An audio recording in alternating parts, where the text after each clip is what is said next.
Oh, well, let me. I'll log in on my computer too. If I can find it. All right. Are we live? Yeah, I think we're live.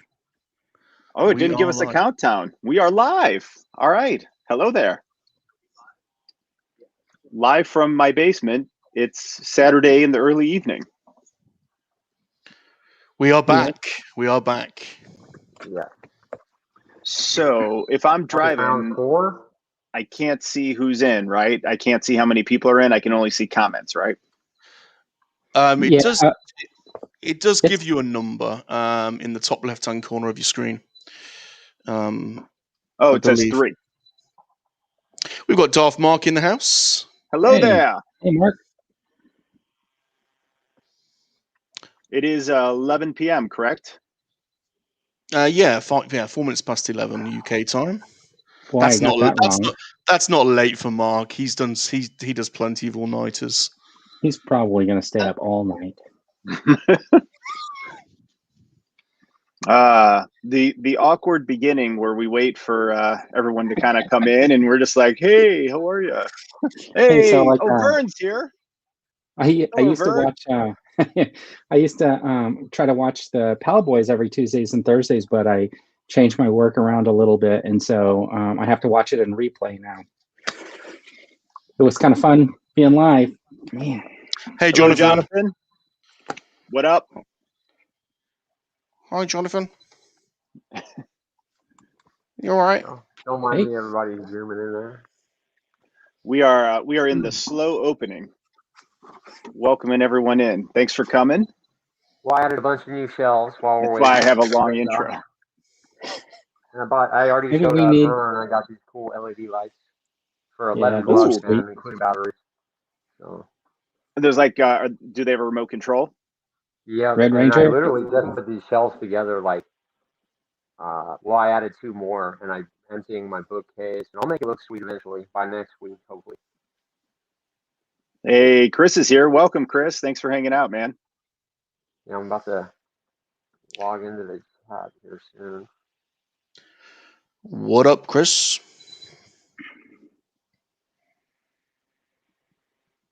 It says, lads, your shows is not showing as live on YouTube. What? Can one of you guys check? I think Yeah. I think what he's probably referring to is on your page, dudes. You can add different sections, and I did notice. I mentioned it in Twitter the other day, but I don't think you've turned on the live shows bits. It should still be Okay. on your should be on your page, but Yeah, I couldn't find it, man, which is weird. I had to use the link to find it.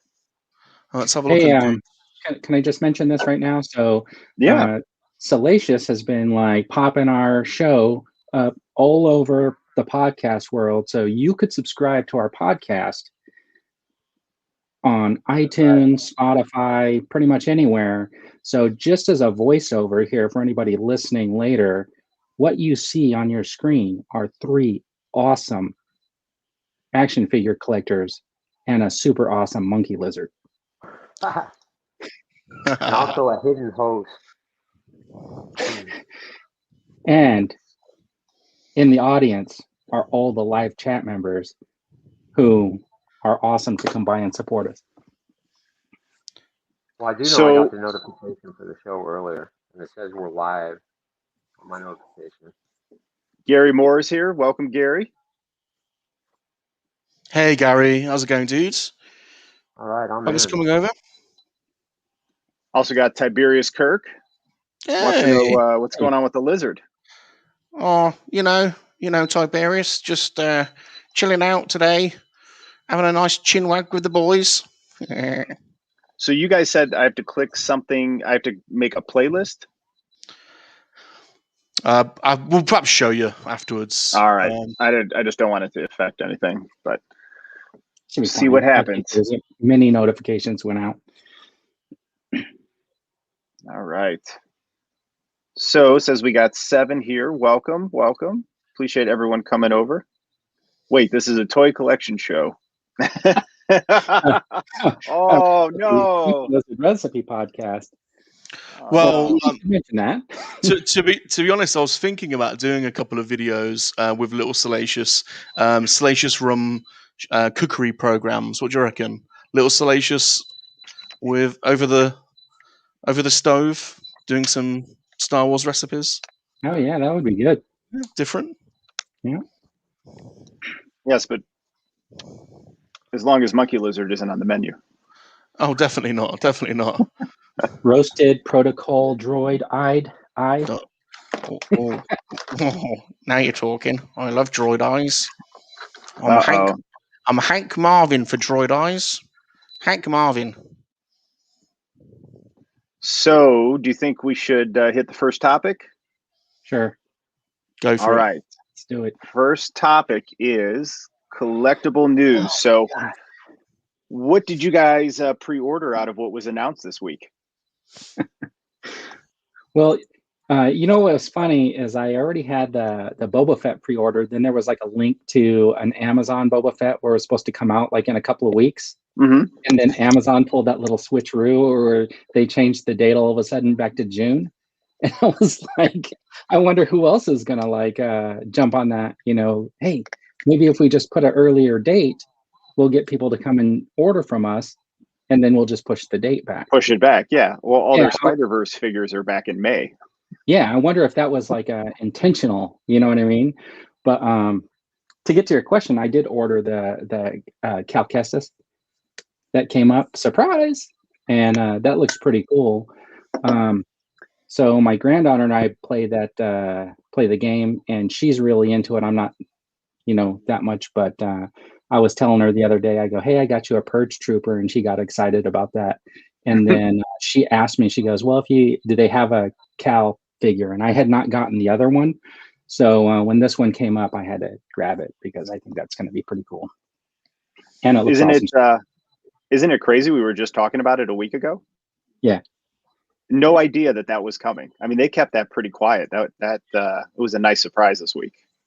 Yeah, and it wasn't like one of those things where they just listened to the show and then said, hey, let's produce this thing. I'd like to think we had an impact. I really do.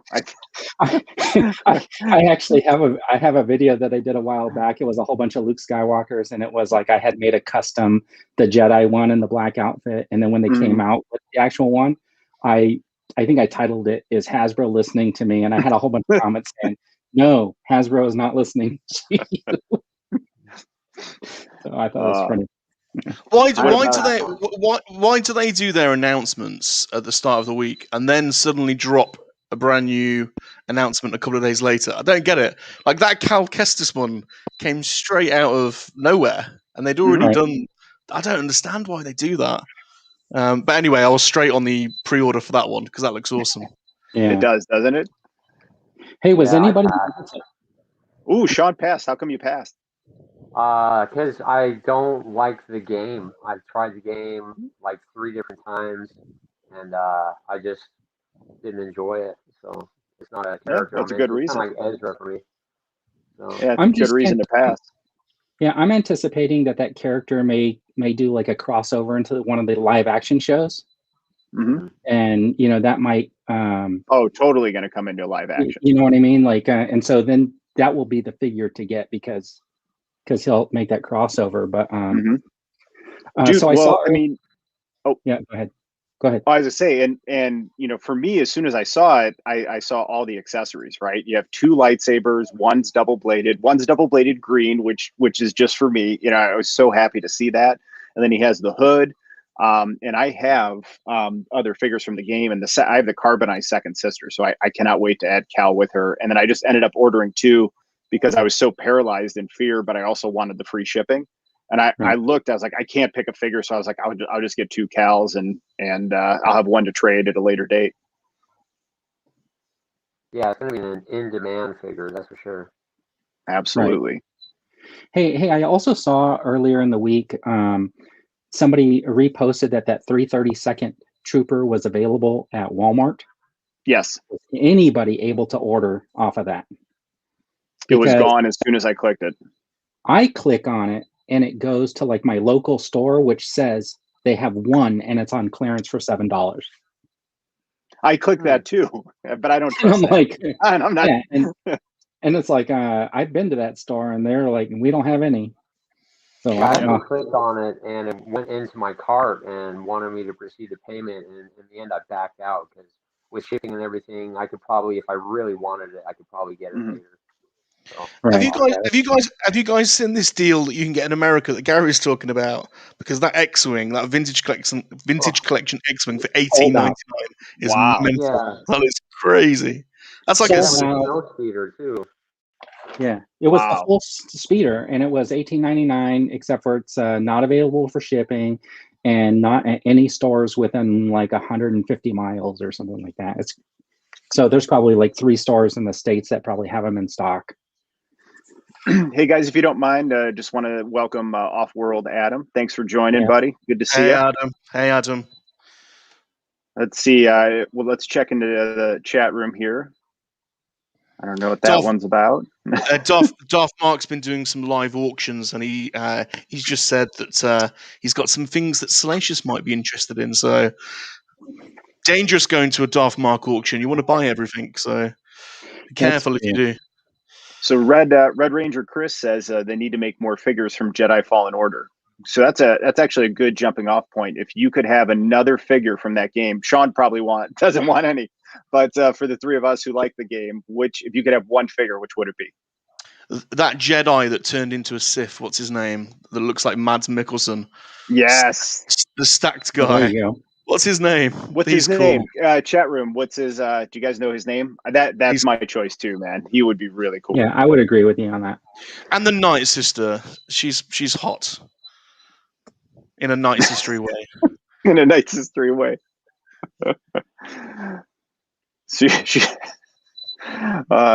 GameStop. Jonathan Redmond says GameStop was selling the Black Series Snow Speeder. What? For $18.99? That's what we were talking about. Jonathan, did you happen to get one? Because it was sold out and online, and there were no stores near me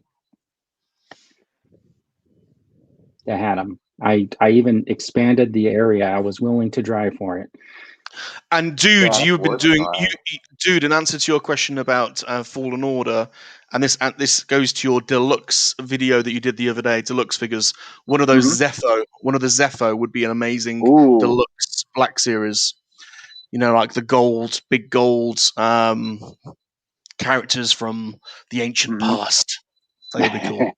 That would be really cool. I'm just so excited to have a double-bladed green lightsaber. I think that is super cool. He's going to look awesome. And now I can redo my Gaming Greats display, and I can have Cal fighting the second sister in there. That's going to look sweet. So do you have a regular second sister? I have the carbonized one. Okay, yeah. So, and I got her in a lot, and I didn't realize she was carbonized, and she's worth like $40 or $50, the carbonized version, and it averaged $7 per figure for the lot I bought her in. So that was a pretty lucky pickup, and it has a lightsaber and cape and everything. Yeah, she's really cool, dude. I'll probably knock everything over if I try to grab her. So other collectible news that came out this week was Maestro. So what do you guys think of that one? Anyone in the chat room or any of you guys grab Maestro? I got that. Yeah, pre-ordered instantly. Oh yeah. I thought I missed it because when I got home from work, I saw the email from Hasbro, and I was like, "Oh man!" I went to Hasbro Pulse; it was sold out, but I got it off of a Big Bad Toy Store. So, dude, I got mine on right. Yeah, I got mine off Big Bad Toy Store too. But I got on as soon as I got the Fraternia announcement off Twitter, and it was available, and I clicked order, and it spun, and then it kicked me out. And it still said available. I did it, and it spun, and then it said sold out, and it was like in 2 minutes. But thankfully, I was able to get it on Big Bad Toy Store. So just a little tangent. Have any of you guys read the Old Man Logan comics? No. Not read the comic. No, highly recommend. So it's a Logan in the apocalyptic future, and the Hulk is there's this tribe of evil Hulks, and the Maestro is the head of them. I don't want to ruin who he is and what he does, but it's a really interesting arc, especially for Logan. But That's it. that Hulk figure looks, Maestro looks incredible. That's it, Vern. Get your Hulks up. This video might get 30,000 likes. So if you watch the short videos, right, I have this Hulk that I've had for quite a while, and I knew I had a battery compartment, but I guess I didn't realize it worked until I saw the video. So I switched the batteries. Oh, that's awesome. Yeah, so I had to watch a video to realize that this guy actually lit up and made noises. Gordon Bennett. Quick hello to Captain America on Twitter. Josh, thanks for stopping by, buddy. It's good to see Josh. Hi, Josh. What is this thing about Thundercats tank? Oh, say that again? They're saying anybody ordering the Thundercats tank, and somebody else says not at $700. Whoa, what's that? It's 700? Yeah, I don't know. Jonathan agrees that the Night Sister was a good-looking character. Oh yes. Oh yes. GameStop is never correct. That's a pretty accurate statement.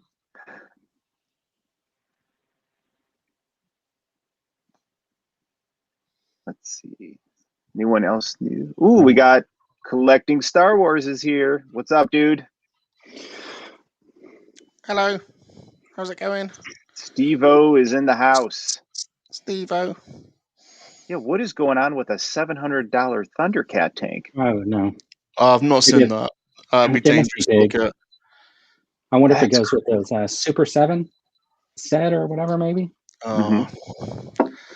So I thought I'd do a quick pause here. We've got 12 people in the room. So towards the end, we all have characters we're going to mystery unbox, but I figured I've narrowed it down to 3. And so I'm going to ask people in chat which one they'd like me to pop open. So we have Beta Ray Bill with 2 Hulk heads. Stay away, Vern. And Shatterstar. And then the third option is this old man Logan Wolverine in the leather jacket. So let me know which one in the comments you guys would like to see. I'm going to choose between these 3. Sean and I were laughing. And then we're still learning how to talk over each other. He should send me the Hulk heads. No. Oh, that's funny. That's really funny. These are good ones too. Have you seen these? These are pretty good. Yeah, they look really good. I have. Sean, Vern is desperate for some Hulk head. He's desperate for some Hulk head, isn't he? Well, I did pick up a SH figure. What is it with the Hulk head? What is it with the Hulk head, Vern? And this is the closest movie one that I have is with the figure arts or whatever. I think it looks all right. That's cool. Yeah. What are you going to do with the Hulk heads? Seriously, we want to know. What do you? You're desperate for Hulk heads. I was interested to see how they would look on the actual this version, Marvel Legends Hulk, if the head swapped out, if it would look like it fit. So the color looks different. Look at the color though. See, this is like more of a muted. Yeah, I think that one's more like this, so it's not gonna. Yeah. You could do some Vern magic though, paint it up. Yeah, so Steve-O is telling us that the Super 7 Thundercat tank is supposed to be $450. Wow! Oh my god! Was that so? Only a little more than the Razor Crest. I mean, that's that's more than the Sentinel that's going to come out in the fall. Yes. And how big was the Sentinel? The Sentinel's 2.5 feet, right? Almost 3 feet. I ordered it. I can't remember how tall it is. I think that's going to be a fun video to shoot when I get that thing. Oh my god, I can't wait. All right, let's see. Oh, all right. Mark says Logan. Steve-O says Bill. We got another old man Logan, Bill. All good choices. Offworld Adam says Hulk smash that like button. Wow. Yep. Jonathan says Thunder Tank is $450. Ooh, wow. Steve-O says Shatterstar. Yeah, dude, guys, don't sleep on Shatterstar. He is a cool figure and appeared in several excellent episodes of the 90s X-Men series in Mojo World.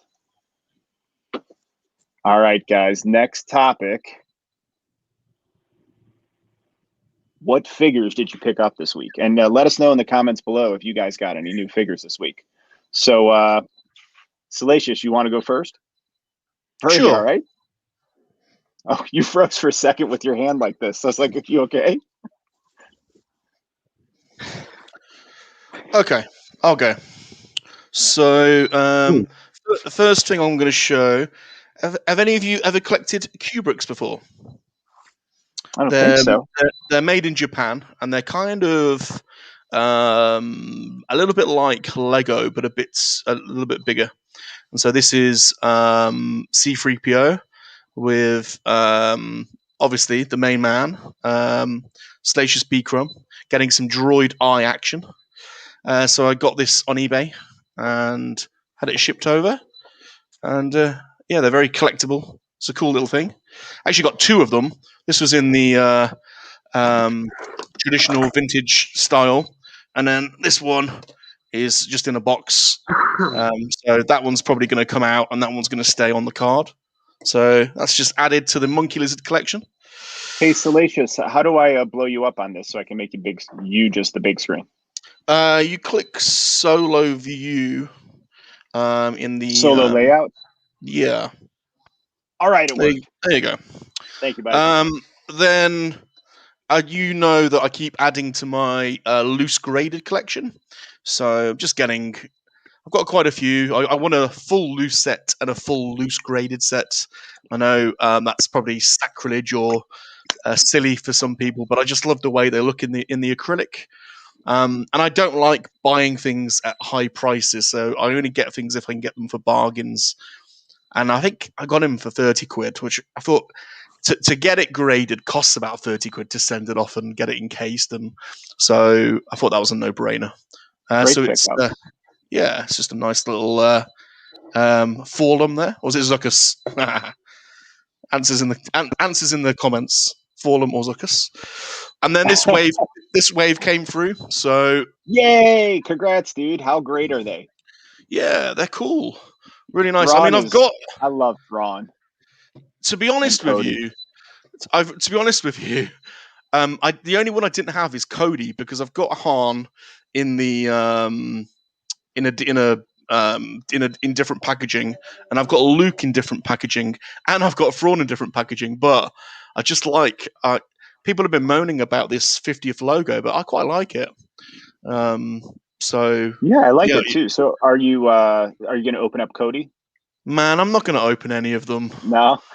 I don't blame dude. I don't blame you. I love the carded figures. I have such a hard time opening them. Do you know, dude? We go to. I think I've said it before. We go to pre-COVID. We go to car boot sales on a weekend, and I often find Black Series loose. Mm-hmm. So I've got a load of loose Black Series figures that were never on card that I've bought for a couple of quid each. So I've got a decent loose collection anyway. And these, when I eventually get the Monkey Lizard lair set up properly, I want to put on pegs on the wall. So I've got my own little store. Yeah, well, it's like that's why I love having that behind me. Now I have all the 40th retro cards for Empire Strikes Back. Yeah, I like the way you've done that. And then I didn't know that. I felt really bad because I didn't know that Mark Shabby Geek had done a video about the Ewok sets.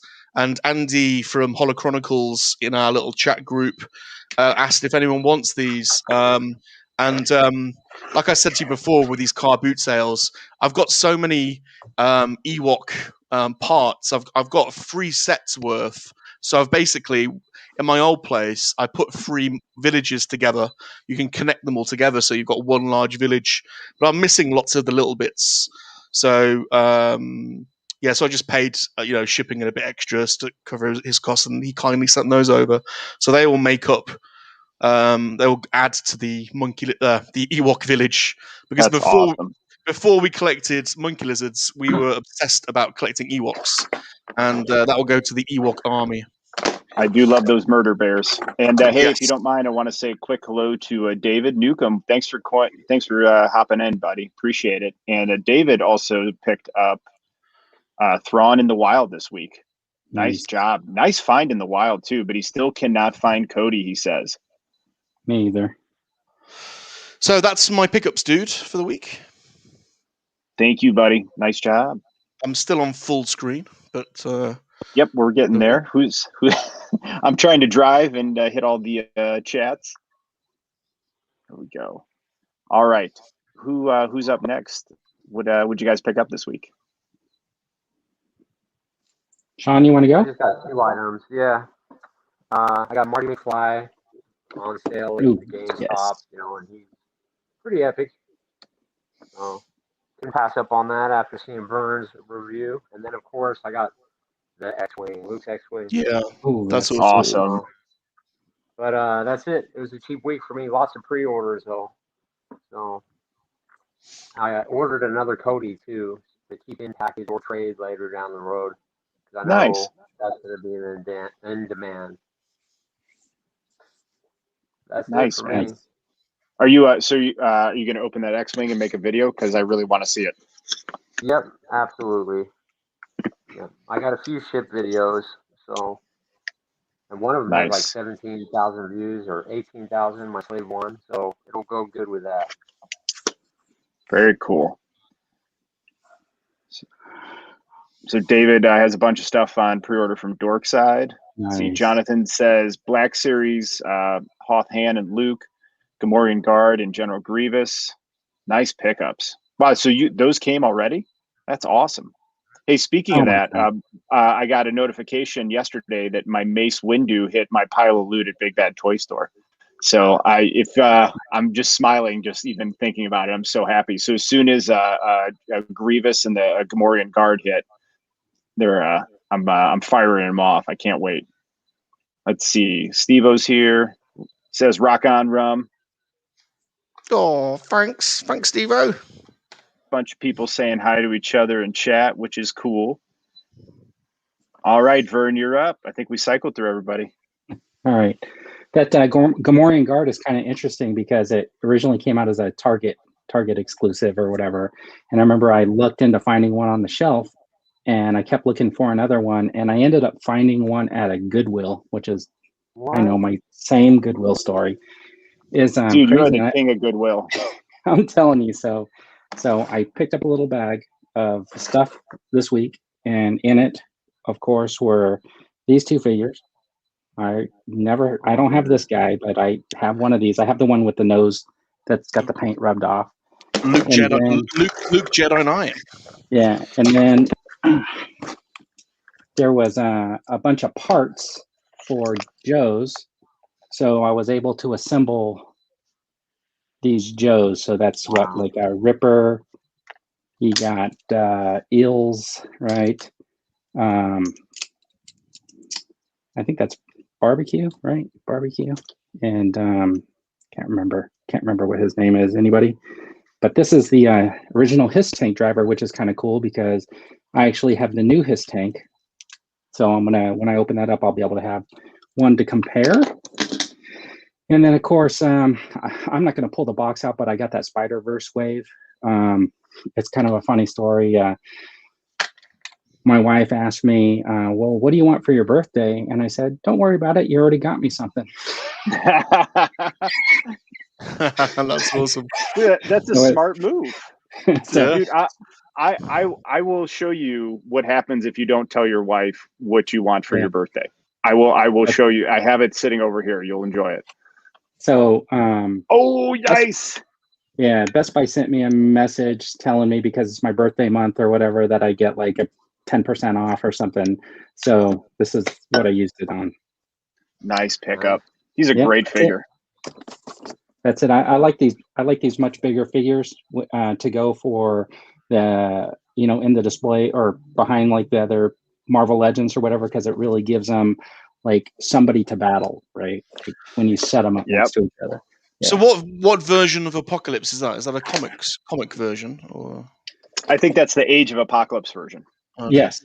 Yeah. And of course, this is like X-Men after me because I used to read X-Men in the 80s, right? Mm-hmm. I'm not a 90s. You're more of a 90s X-Men. I'm both. 80s, 90s. Yeah, I'm both. Yeah. I'm like early 80s. I like for comics, I'm that way too. But for my cartoons, I love my 90s. Mm-hmm. My 90s X-Men cartoon. Right. That was a great show. Want to say hello? Oh, sorry. I want to say Oh, hello go ahead. to Apprentice Ewok. Thanks for hopping in. And he's also informing every one of us that GameStop has a sale right now on Black Series and other Hasbro figures. So thank you for the heads up. I did not know that. And also, please don't tell me things like that. I don't need to know that stuff. So I'll show you mine. Oh, also wait before I go. Someone else hopped in, and I wanted to say hello. Hello to Sleeping Collectibles. Thanks for hopping in, buddy. Welcome. Hey, Sleeping. So, let me maximize me. Look at me. All right. So, just like in the movie, Miles was the last to show up, but he is so cool, man. I already unboxed away. I unboxed all of them today, and he is so cool, man. I'm glad they didn't make the suit, and I'm glad that they gave him the coat with the shorts and then the Jordans. That's my favorite look from the film. Pretty happy about him. And then I also had this guy pre-ordered from Hasbro, but he came up on the Disney store and they had free shipping that day. So I canceled my pre-order, and Queel was here 2 days later. Pretty excited to have him. And then I got a lot of feedback after I ranked my top 10 Imperial, or whatever I did, top 5 or 6 Imperials. I did not have this guy, so I grabbed him this week for $21 off Amazon. So Is Admiral Piet. Piet. Yep. Piet is now at home in the Netherry. Nice. Admiral. So those were my 3 pickups for the week. Very happy to have all of them. So my question I always ask you guys after we do our pickups, if you could only keep one, which one would it be? And if you guys let us know in the comments which of our pickups you think was the best one. It's got to be the complete wave of Spider-Verse, man. Yeah. Those are nice. There you go. I got Miles hanging out right there. Yeah, dude. They're pretty cool. How about you, Vern? I think I'm going to stick with these vintage ones for now because I really like adding into my 3 3/4, my older ones. I was really happy to get this guy actually in there, and he was in pieces. So I think they just didn't know what they had. They just threw everything in a bag, right? You just have to put like a O-ring in there just to get them back together. But I really like these. And this Ripper, I didn't have him. So that's cool. I don't know. I think I'll go with these. Yeah, I did forget to mention, I got a bunch of vintage Star Wars too. I don't know if you guys saw my video, but that was awesome. 4, 5, 6, 7, 8 vintage figures that are pretty minty in my book. Dude, my favorite part of your video was I felt like I was at my buddy's house, and he's like, "Dude, check out these toys I just got," and we were just like, that's what that video felt like. It was honestly one of the best videos that I've seen in a long time, just in terms of like just submersing me into it and feeling like I'm just hanging out with my buddy looking at toys, man. That was awesome, dude. Really loved it. That's good. Yeah. It was a sweet, man. He called it a toyality. I guess he does it to a lot of people. So, like that's awesome. Combat toyality. So Red Ranger Chris says Apocalypse for the figure he says is the best. And let's welcome Dave from Vintage Toy Rush. Welcome, buddy. Thanks for hanging out. What's up, Dave? Hey, Dave. Mr. Rush. See, Josh grabbed Reagan and Beetlejuice Toonie Terrors, AEW Orange Cassidy, and Darby Allin, Black Series Mando Wave, including the 2-pack. Ooh, you had a busy week, bud. Nice. That's pretty cool. Hey, guys, and by the way, if you're not following Josh on Twitter, it's Miles fell. It's Cap10, like the 1 and the 0, America.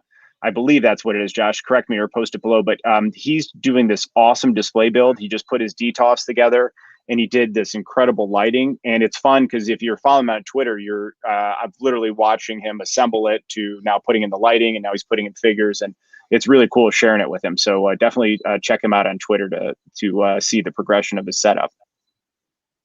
Oh, I'll go full screen for you, Vern. Hang on. There you go. Highly recommend, guys, checking it out. It's a great display build. All right. So anything else for what we picked up this week, or you guys want to move on to the next topic?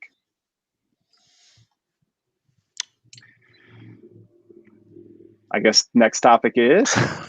Wait a minute. Somebody's telling me the great G.I. Joe Hall. Do you know who this is? Or did you guys already say? Because I forgot. I know. I don't think he's barbecue, right? He's blowtorch. Blowtorch. Nice. Yeah, I think. All right. So let's go into. I have a separate section for WandaVision. I thought we'd get real warmed up before we get into this week's episode and unpack it. Ooh, playing with lights over there. Look at those new lights. Yeah. I like it. I like the ambiance. So other than WandaVision, what did you guys watch this week? I've watched a lot, man, and I've loved it. What is Spider-Man it? and Tell Friends, because I'm hyped because my Firestar is on her way from Spider-Man Yep. and Friends from the 70s, and I've also watched the Spider-Man anime from the 90s. I've watched so much; it's not even funny. So But wait, I've been on your the Spider-Man Firestar kick. shipped? Your Firestar Yes, shipped? my Firestar has shipped. Where'd you pre-order? Entertainment Where'd you Earth. pre-order her from? Entertainment Earth. Oh, nice. Sorry, I couldn't hear you. Yeah. Dude, you're so. I can't wait to see it. Awesome. Yeah, I know there's already there's a handful of videos of her already out there, so it'll be a flop, instant flop. But I'm really looking forward to opening that. Very I cool. wish I could get Iceman, if there's an Iceman somewhere. Yeah, that was I could have got him a while ago. They're on the orange backed retro cards. Yeah. And I could have got him, and I'm not a big Iceman guy, and I think he was $11, and now you can't find him. Like, and I should have, because But, I that's why I try like to do all the Vulture. I don't 90s know X-Men.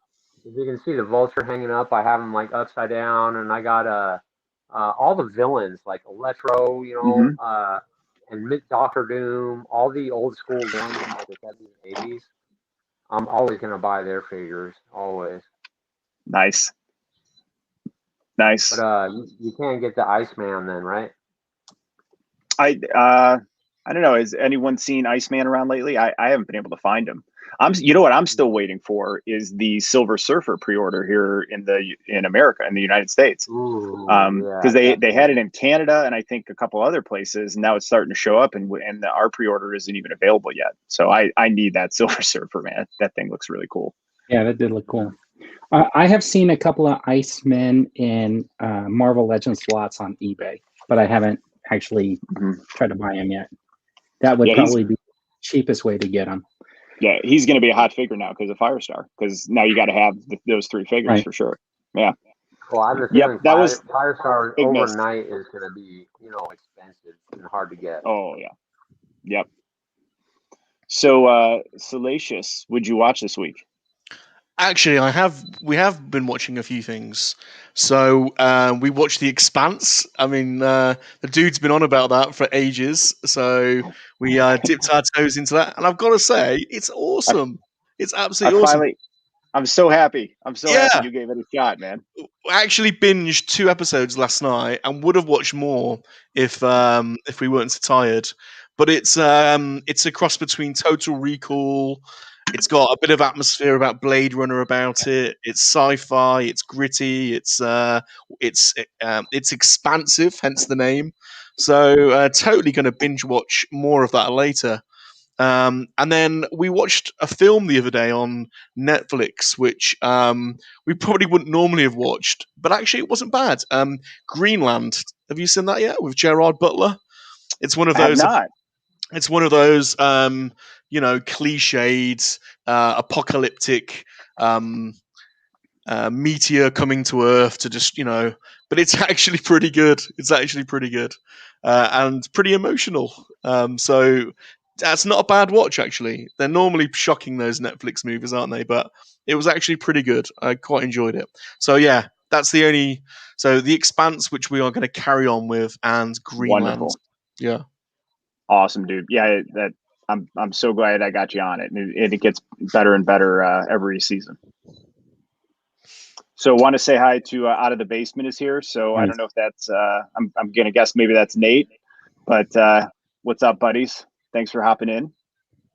Hey, Nate. Thanks for coming over.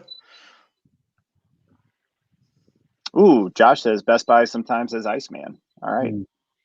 I'll be checking out their website in the near future. Yeah, thanks, Josh. Appreciate that. So, Yeah, Verd, what did you watch this week? I'm not sure that Greenland is on Netflix over here in the U.S. because Is it Amazon then? Is it Amazon? I Maybe keep it's seeing it for like rent on like iTunes and stuff like that. And so like I don't know if, but you know it's different. Like you guys might get a show or a movie on Netflix or Amazon that's not a pay, that's still a pay here or something like that, and vice versa. They've done that. But I did watch a few episodes of The Expanse. Of course, I'm tied up doing some other stuff, so I didn't get too far into it. About 4 episodes. I'm it's so good. glad. It's good. Yeah, good. Yeah, but so I think the only other thing that's memorable to me is like HBO Max is doing that thing where they're movies that are releasing in theaters, they're releasing on HBO Max. So I watched that new Rami Malek and Denzel Washington film, the Little Things or whatever. Oh, And, was it good? Was it good? You know what? It was kind of like a slow burn to me, like police drama, and I kept thinking there was going to be like some sort of like a different kind of a hook in the end than what they actually ended up doing. But I don't think it was like within character, you know what I mean? So the ending didn't live up to what I was expecting. That's basically what Grace Randolph said. She said it was she was expecting a twist and it didn't come. Yeah, and then there wasn't one. I mean, there was like something that happened at the end that was unexpected, but and I don't think it really fit the character that much, but it wasn't what I felt like they were actually leading to. So, I mean, considering that I have HBO Max and I didn't have to pay anything to anything extra to watch it, yeah, it was okay. But that's about it. So I watched the season finale of The Expanse. It was really good. It was a couple real intense, like slow burn episodes leading up to it, and I really enjoyed the ending. And I like the premise that they've set for season 6 is going to be the last season of The Expanse. So I really like how they're going to wrap it up, and it kind of comes full circle. So that was pretty cool. And then I really didn't have a lot of note, except I am watching the most recent season of Curb Your Enthusiasm. And I watched the episode entitled, where is it? The Ugly Section. And the premise of the episode is there's a restaurant that has a good looking section and the ugly section. And Larry's obsessed with getting himself into the good looking section. And then there's another subplot that I'll leave off, but I have not laughed that hard in a really long time. That was if you like Curb Your Enthusiasm, if you like Seinfeld, Curb Your Enthusiasm just kind of like dirty Seinfeld, and a little bit more off the rails it gets, but Larry David is one of the co-creators of Seinfeld, so that's why it's very familiar. But that episode was hysterical. And then I decided to start rewatching Doctor Who with. So I'm at the season 1 of the reboot with Eccleston as the Doctor. So I think I'm 4 episodes in now. But he's I don't know if you guys watch Doctor Who, but he's a fantastic Doctor. Any of you guys watch Doctor Who? Occasionally, I haven't watched any of the new stuff, but I think I dipped in a little bit around the time that Eccleston was on. That was basically the restart of Doctor Who, I think. Mm-hmm. Yeah, they for a while. It, yep. So, yeah. All right. So, do you guys want to talk about WandaVision, or should we wait a little bit? We can talk about it if you want. I wonder if there's anybody who hasn't seen it, though. Yeah, has anybody seen it? Speak up. So we could wait till the end. Why don't we wait till the end, and then that way, if anyone hasn't seen it, or if everyone has seen it, then we could talk about it. So we can do it one way or the other. Nobody asked about my figures, which I was going to open real quick. Oh, all right. Here, I'm going to go full screen. What are the options for Sean? I just bought 3. Oh, here you go. We've got Old Tin Urso, Miss Marvel, and this other one I got on clearance. What's her name? That is a Songbird. Songbird's a great figure. We have all 3 of those figures. Is that that's the old Miss Marvel. That's a good figure. She's a really cool figure. I'm hoping you guys pick this one. I really do. I know that would. I would say if I made a video. I would say Miss Marvel or Songbird would be what do you guys think for Sean? Let us know in the comments which one you guys like to see Sean open. So I think with mine, I've eliminated Shatterstar because I only got one. One was like Shatterstar would be okay.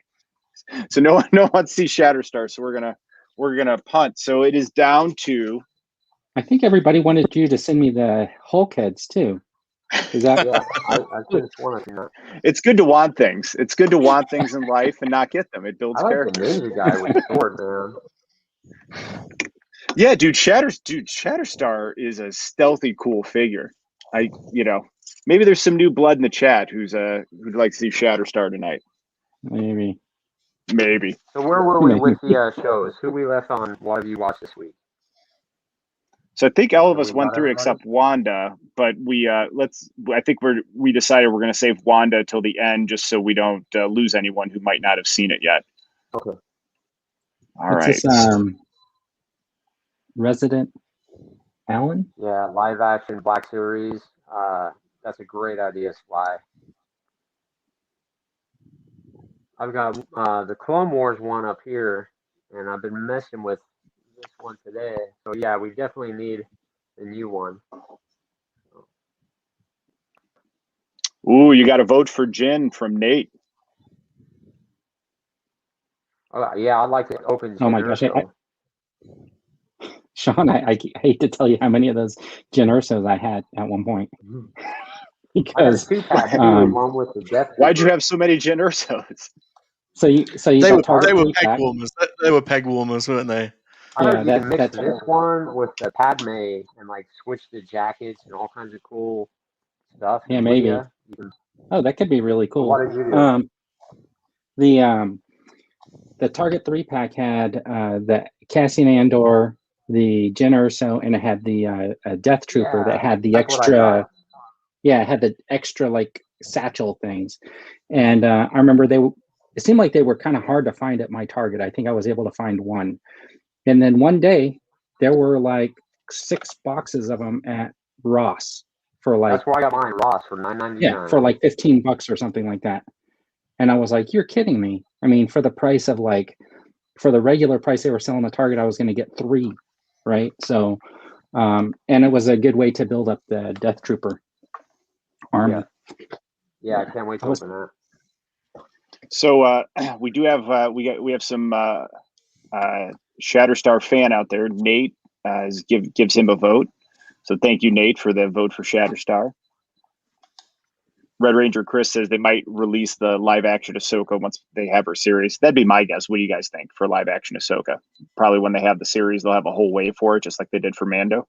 Yeah, that would be cool if they came out with that figure. And then they're going to make everybody love Ezra somehow. I hope they use that Aladdin actor that was in Aladdin. That would be really cool. Yeah, he'd be solid. Aladdin. Yeah.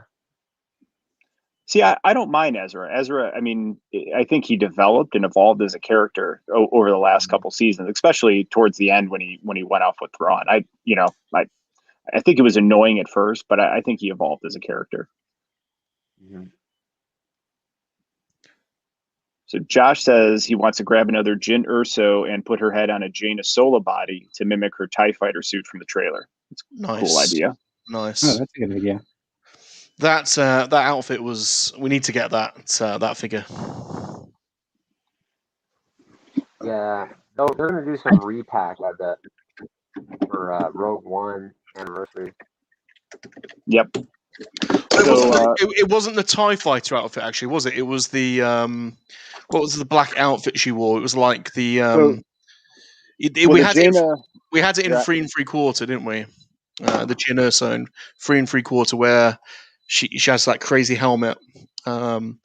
It's that's the Jaina Sola, like cannon guy. Yeah, I know, but I don't think Jyn wore that costume, did she, in Rogue One? But she did wear it. Remember, she wore it in the trailer, and there was a scene in the trailer where like the lights came on, and she was in the Empire hallway, and she totally had a suit like this on. Yeah, but wasn't she wearing like one of the stormtrooper outfits? Yeah, maybe it was a stormtrooper outfit. It was because I think that scene was from the Record Center, and she actually had that outfit on for a little bit, right, when they first were walking in or something like that. Jonathan's right. It's the Imperial Gunner outfit, where she's got the little Yeah, that's the backpack one. thing. Ooh, the gunner. Yeah, so we had it in 3 3/4, but they just didn't do it in 6-inch. But it's an awesome suit. So Sly Void, welcome. Thanks for hanging out, man. Question is, what do you think about Dark Side Ray? I took her skirt off, and now she's my favorite. Oh yeah, I like that figure, and I'm trying to find the same fabric that they use for the cape, which I think is the same that they use for the Darth Vader. And once I find that, I think I'm going to redo this with that fabric, just so it'll lay on the ground and the feet will actually be on the ground. I just need enough of it to make the whole thing, because this should, and you can confirm this there, Sly. I think you just pull the body apart and it's like held in there with a peg around the waist. I'm sure that's how it is. And then this belt's probably just separate. So if you throw like a cloth one down, you just poke a hole and then stick the figure back together and it should hide it. It's a nice look. She's a sexy lady, is our Ray, and I like the dark look. It's not quite Darth Talon, but it's pretty good. Sean, you enjoyed Dark Ray quite a bit too, didn't you? Yeah, I love mine. I have her at the front of the display. Well, I'm rebuilding this display here, but she is still like in the center. Great figure, but I don't understand why they couldn't have done it like Darth Raven or Jedi Knight Raven, where it's like a cloth cape underneath. It just doesn't make much sense to me. Totally agree. Yeah, my Dark Ray is still in box. Good. I haven't opened up Dark Ray yet. I'm just gonna grab it and show you. But for example, Revan. Whoa, there goes Luke. But see here how it's like a soft. Yep. There's a cape on the back, and then the front is just soft, man. And yeah, it's why cloth. Can't you do that? It makes no sense at Yeah, all. I don't. But oh well, it is what it is.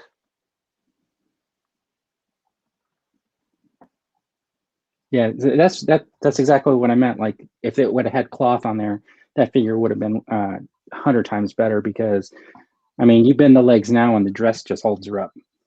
Yeah. Good question.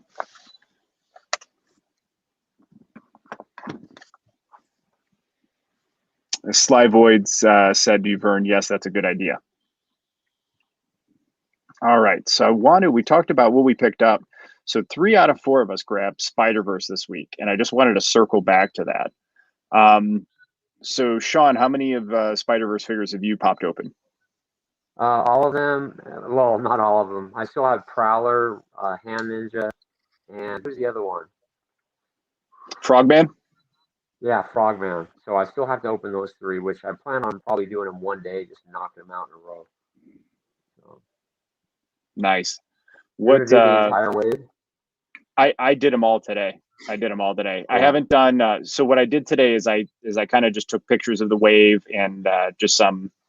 And then I took a video of me opening each one, and then I took a video of me putting together Stiltman, and then tomorrow I'm going to do a ranking the entire wave video.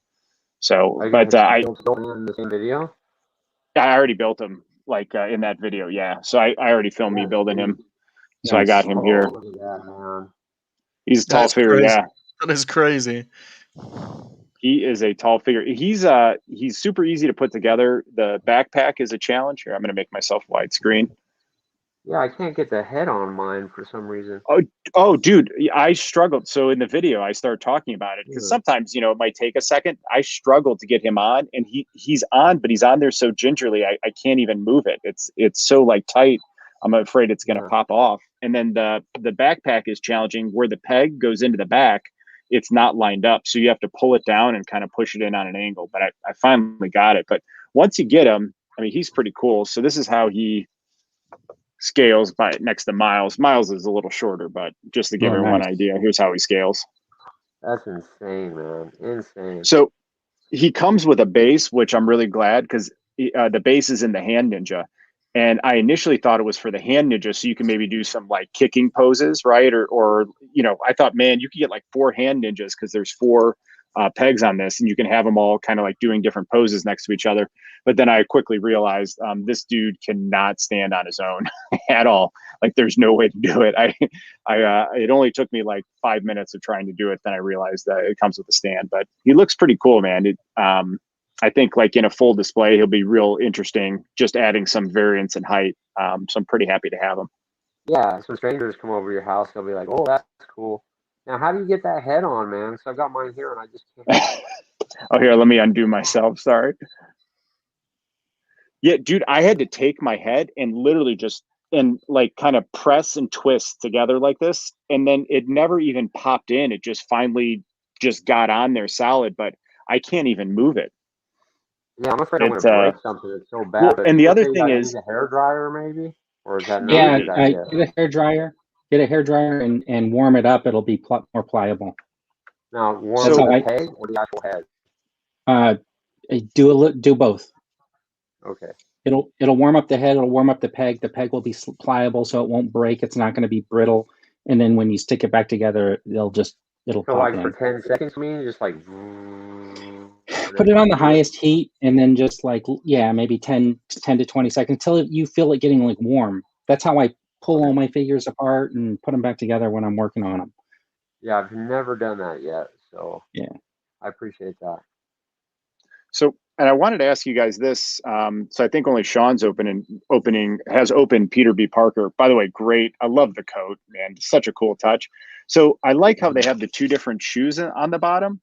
But and what's really neat is you have a cut here at each, like above each ankle, but the legs are so thin and the shoes are like a different size. And I had a heck of a time trying to get him to stand in any position. Anyone else in the comments have this guy? I don't know if maybe it's just me, but he's just super hard for me to get to stand even just upright in a basic pose. He's really back heavy because of the coat. He always wants to topple back. It's all about weight on this figure because once you get the feet flat, you just got to like grab them by the jacket and then just keep. It's kind of like balancing the handstand for Luke. You just got to find and feel that level. I couldn't do it. I've done it several times. It's pretty fun. See, like that. See, I did it again. He stands really easy. You got to hold them like right at the jacket, and you'll feel it. And then you just let go, and he stays. Because look, I'll even hit the desk, and he doesn't move. So, but I would say that's my figure of the year so far. Man, I love that figure. It's amazing. It's a cool. The whole wave is great. I'm thoroughly impressed with the wave. I still don't know who Frogman is. I'm gonna look him up before I do my review. But I mean, he's unexpectedly a really cool figure, and then the Gwen is a real nice upgrade. We have the old Spider Gwen, and just the face, the body sculpt is a big advance. And I mean, that face is incredible. She's such a cool figure.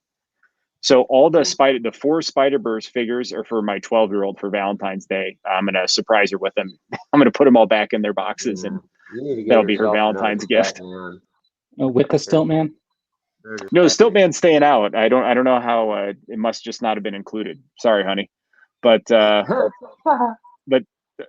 she loved, that's her favorite superhero movie is Into the Spider-Verse, and she loves Spider-Gwen. So we have the original Spider-Gwen figure, and she played with it so much it's like a loose marionette doll now, which I mean, because she's always like tumbling and articulating it, and you can do this and everything just shakes like a little doll. But I don't mind it because like she just loved that figure so much, you know what I mean? So but this is a nice. The other cool upgrade is it actually has her ballet shoes, so it's a neat little touch to her.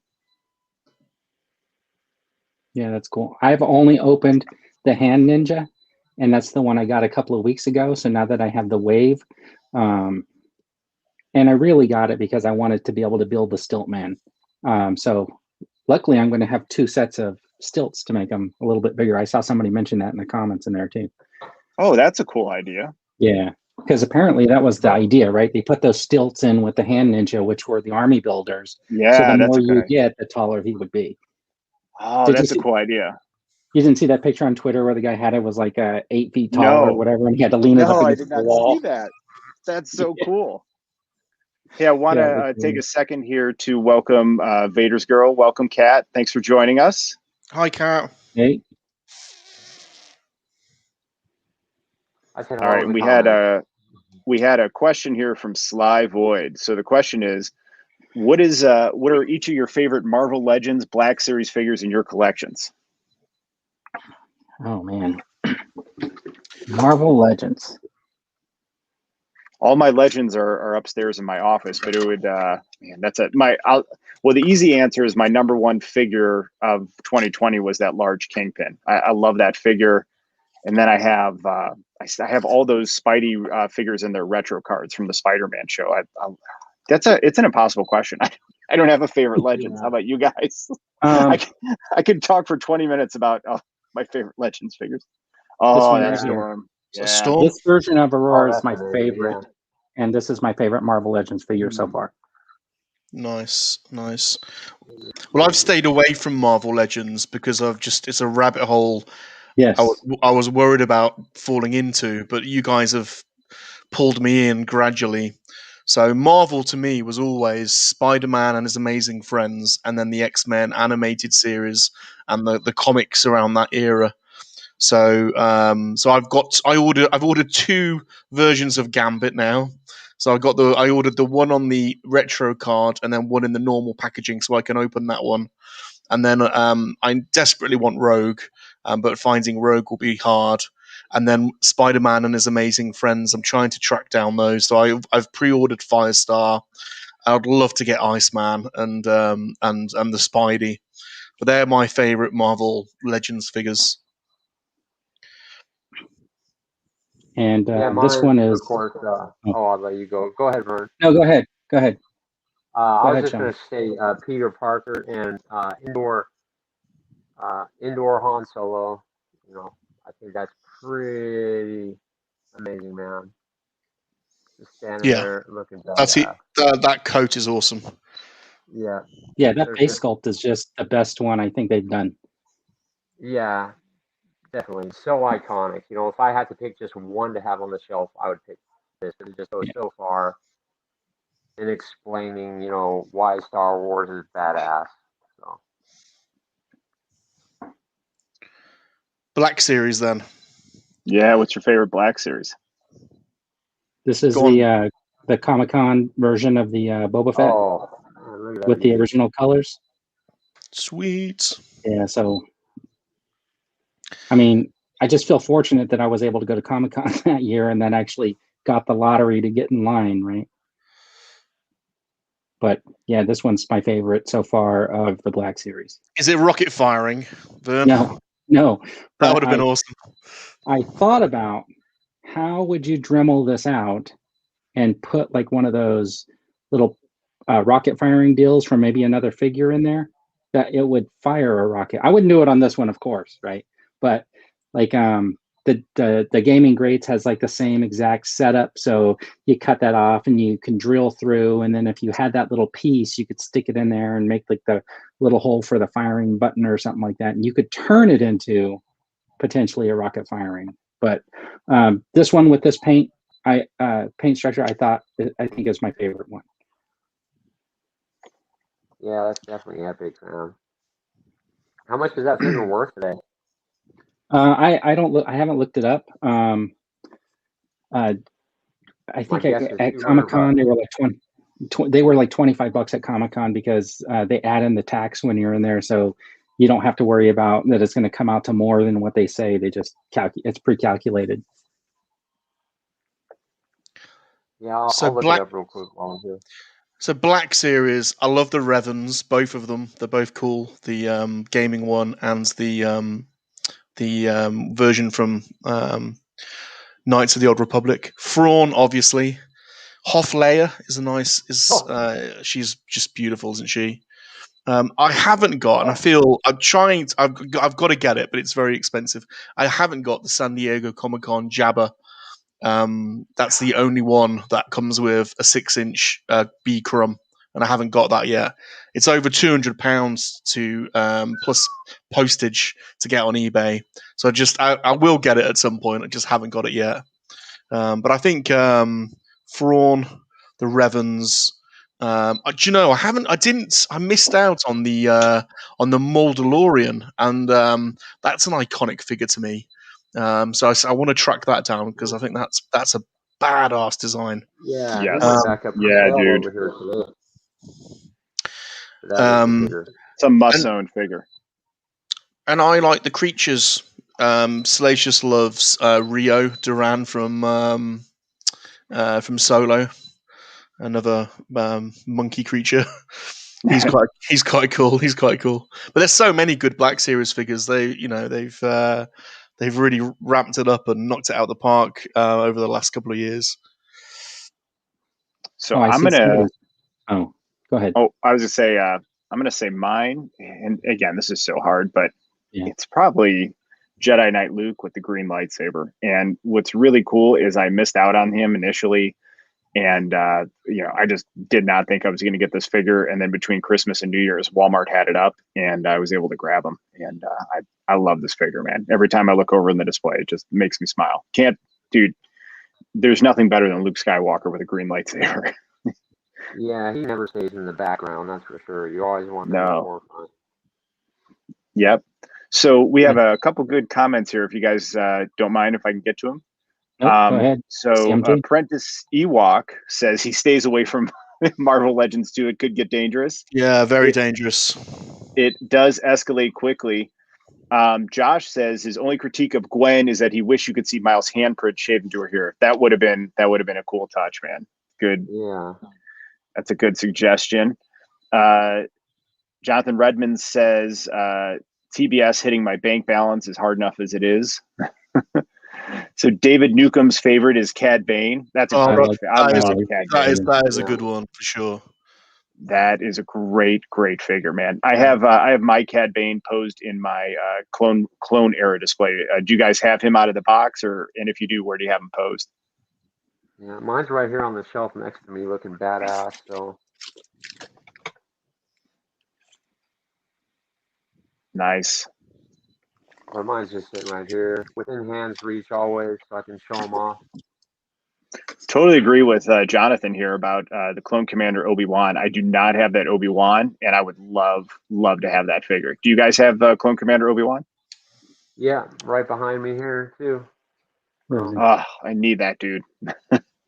Yeah. But the only sucky thing about this guy is the articulation on him is just rubbish. Yeah, who cares, man? He looks so badass. He is so cool. I need that figure. The thing is, when they re-release him, I'm assuming they'll throw him on that new clone body. Yes. And then the articulation will be super good. So Apprentice Ewok says Thrawn, Ahsoka, Cad Bane, and Commander Cody all on pre-order. That's very cool. Red Ranger Chris said he got Hoth Leia for Christmas. Oh, yes. Nice. Oh, Hoth Leia is awesome. And then Red Ranger Chris says Jedi Luke was my first Luke Skywalker. Oh, that's awesome, man. So I wanted to use Josh is going to help me segment here real quick. I want to ask everyone's opinion on something. So Josh said his favorite Marvel Legend is the MCU worthy Cap. And his favorite Black Series is Captain Rex, with Clone Commander Obi-Wan a close second, along with Ahsoka. So I want to go back to worthy Cap. And this Sean and I had a discussion about this week. And I even made a banner for it. So Worthy Cap came up online this week, and like Sean, I missed out initially, and he might be number one on my Marvel Legends Grail list. So Sean DM'd me real quick. I got on there. It was available. I was so excited, and it was $9 shipping for one figure. And so I went and I looked, and there were no other figures in stock that I wanted, but there were several pre-orders. So I added those to cart, and then it just increased the shipping. So the pre-orders didn't count. So I didn't end up ordering it because in my mind, for a $20 figure, paying $9 shipping is unreasonable. So it was like a matter of principles, I guess. So the question to all of you guys is, if there's a figure like that that's at the top of your Grail list, is it worth paying $9 shipping? And have you done it, and would you do it? And let us know in the comments as well, everyone who's watching. Yeah. Well, my answer to that, you already know, is yes. I know. I found it absolutely worth it. And the main reason is I saw it on Walmart once. It was on clearance for like, I think it was $9.99, kind of like that $7 thing. And it said, you know, you could pick it up at store.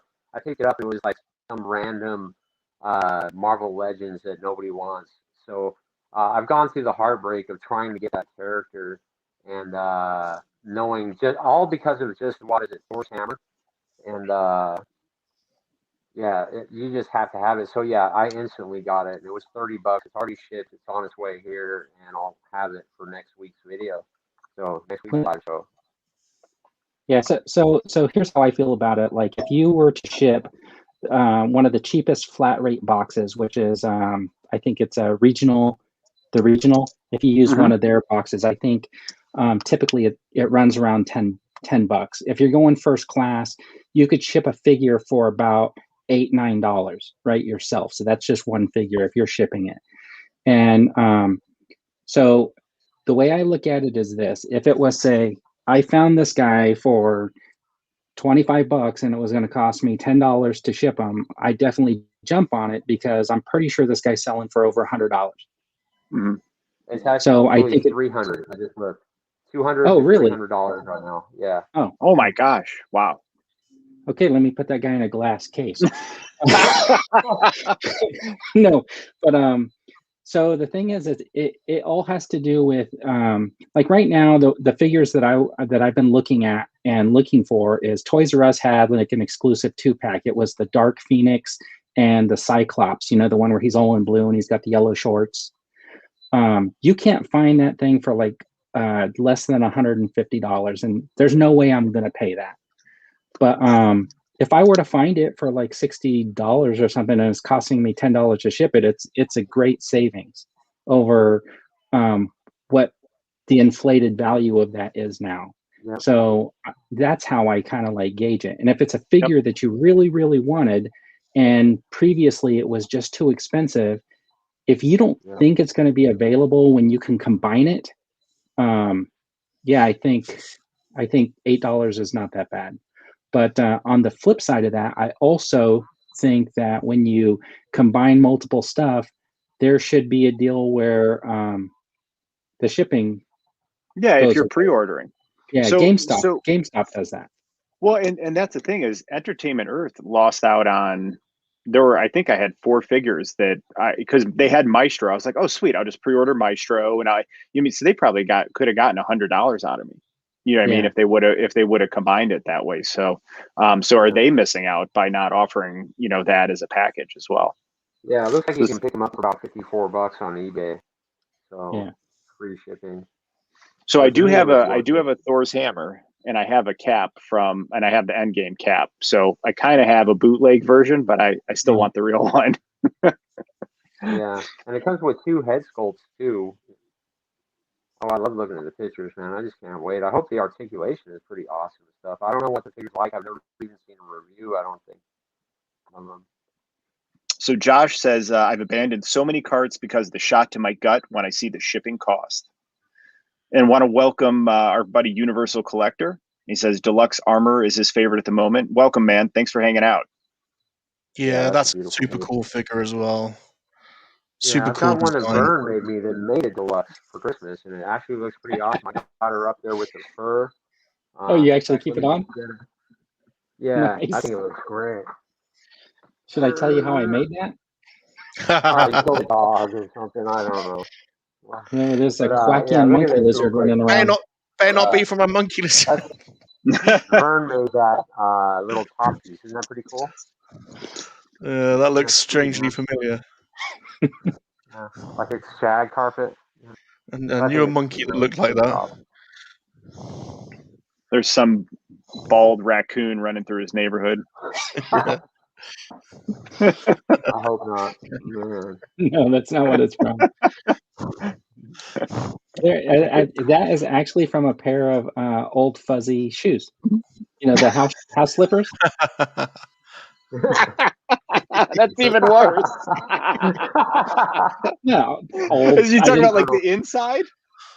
No, you know how like you get you got house shoes that have like the fur on the outside. It's actually from that. So sometimes when you're customizing stuff, you look for a way to get something without having to go down to the craft store and buying like a really expensive. This is what they consider for like a fur. And then if you're in like say Target and you see these house shoes, they cost like $6. You know what I mean? You're saving yourself $20 or whatever over going and buying the thing that somebody's specifically selling as fur for crafts. You know what I mean? Yeah. It's just another way to get to an end. It's almost like okay, so you got that diorama coming, which is the Star Wars diorama. Yeah, someday. Yeah. Yeah. So like so me, I wouldn't. I mean, it looks awesome. But the first thing I would do is I would like go try to find some plastic sheets or something like that and maybe cut the circles out myself. I know that would take forever to do, and then try to make those walls with like some wax paper glued on the back side or something. You know what I mean? So I get that like white where light can get through, and then plastic on one side. I might try to do it that way. I just gave him my credit card. Yeah, I mean, like, you just send it to me. I did this. See, but here's the difference though. Is like that sounds fun, but like one, I have such little time, and then I have none of those tools. Like that's the other thing, is I don't have any tools to do that kind of stuff. So, maybe someday, but with kids my age and then work schedule and stuff. So, but speaking of that's still sitting in pre-order on Big Bad Toy Store. That Star Wars diorama. I cannot wait for that to come. That thing is going to be awesome. Don't you do the thing where you tell your kids, you say, "Hey, I got a crafting project for you." You know what I mean? Isn't that what Mark did? He had his son build him the carbonite display. Mark at Shabby Geek. He had his son build that the stairways and stuff like that. Yeah.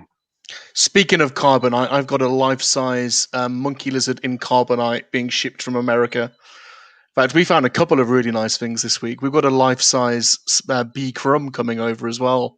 That is actually I don't know if you've seen that on my Instagram. You should check it out. It's going to be. I got a feeling he might be popping up in some streams in the next few weeks. Awesome. That would be cool. Okay, I'm going to show you this picture. I'm not Salacious C. I'm Salacious Rum. Optic Racer. Hey, Optic Racer is like one of my best viewers that I have on my channel, man. Every single video I've made, he comments on. What an awesome guy. Awesome, man. Welcome, Optic Racer.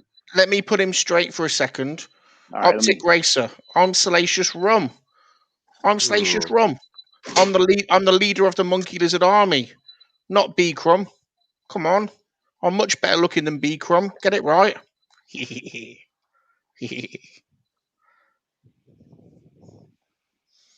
So that picture I put up was like Bespin Luke, and he's like supposed to be in that tunnel.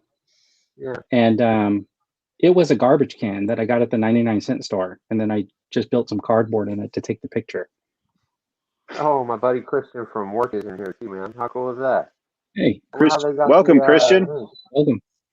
Thanks for hanging out, man. One of the coolest guys I've ever met. He's just started working with me, and he's really cool. I love you, Christian, man.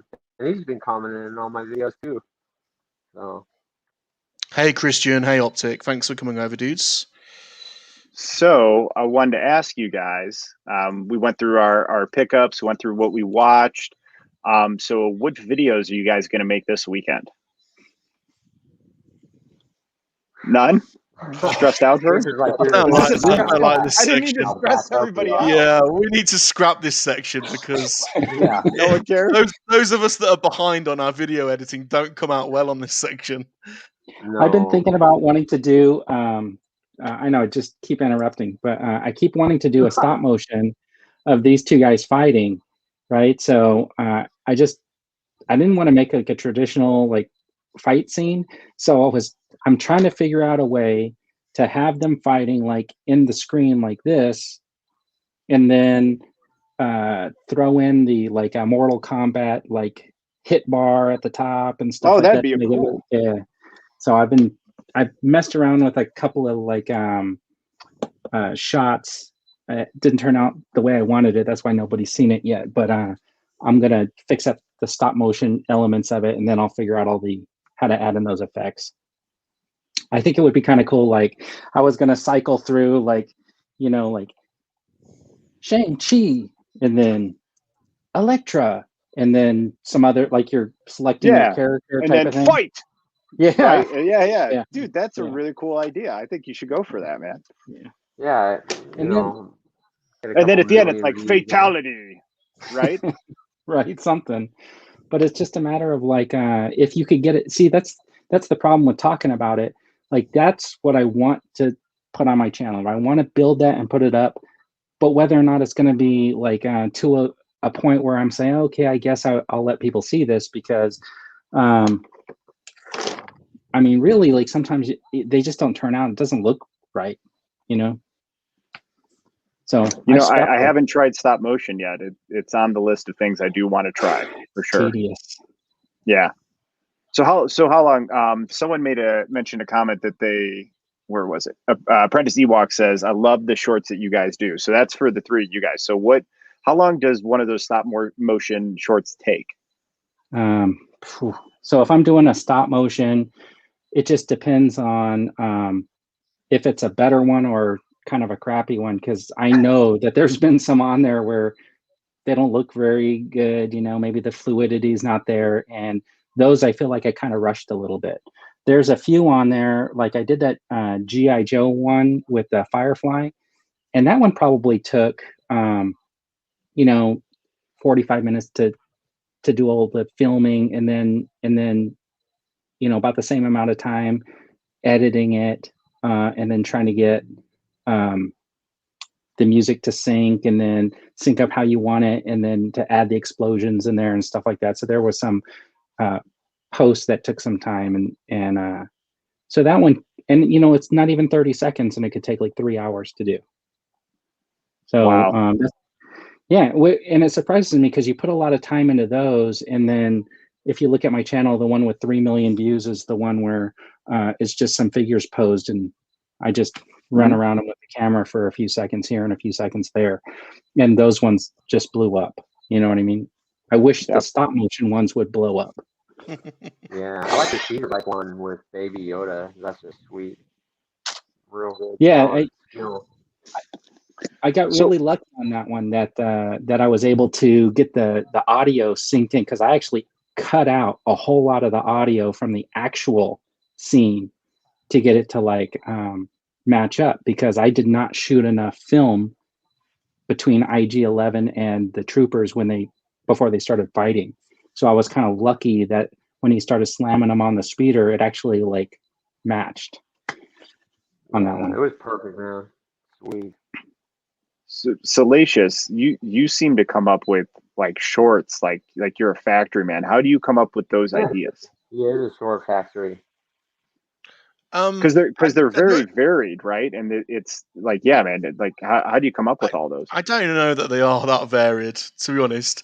Really, to be totally honest with you, the shorts for me, I just don't have enough time to do long form videos for all my pickups, because little Salacious here is always getting loads of junk through the mail that he collects, all these little oddities, and he wants to do videos about them. So for me, it's the fun is actually we have been working on transitions, so on and actually physical transitions rather than edited transitions. So you see some of these guys on TikTok where they will transition using like a body part or a surface.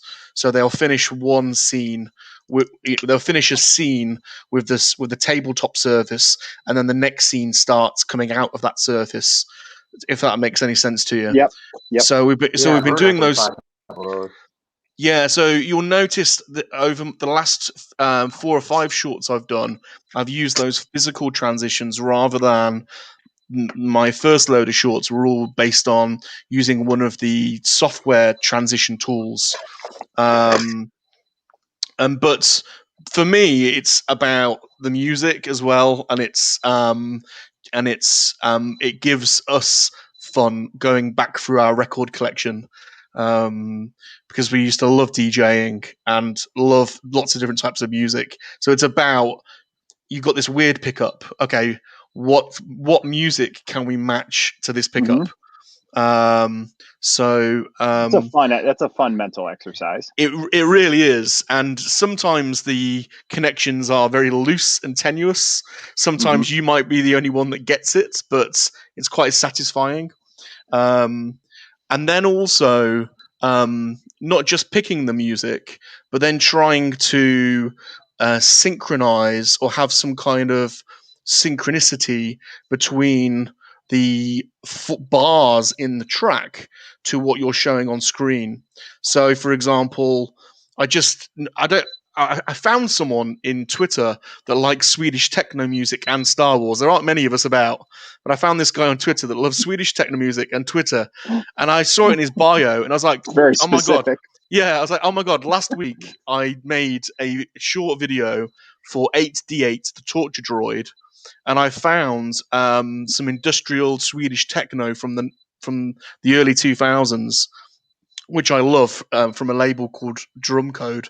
Sorry, this is just boring you, but anyway, so basically, if you go back and watch that short, when the bass line drops, I then put in some effects. So that's when the you'll see laser effects over the short. So it's like matching up what's happening in the track with what's happening on the screen. So it's kind of like editing a music video, basically. That's pretty cool. So there you go. That's my kind of philosophy on it. Nice. Yeah, the mic just died, or my headpiece. I can hear you. Yep. Okay, good. Well, I'll just keep it without the mic. Yep, we can hear you.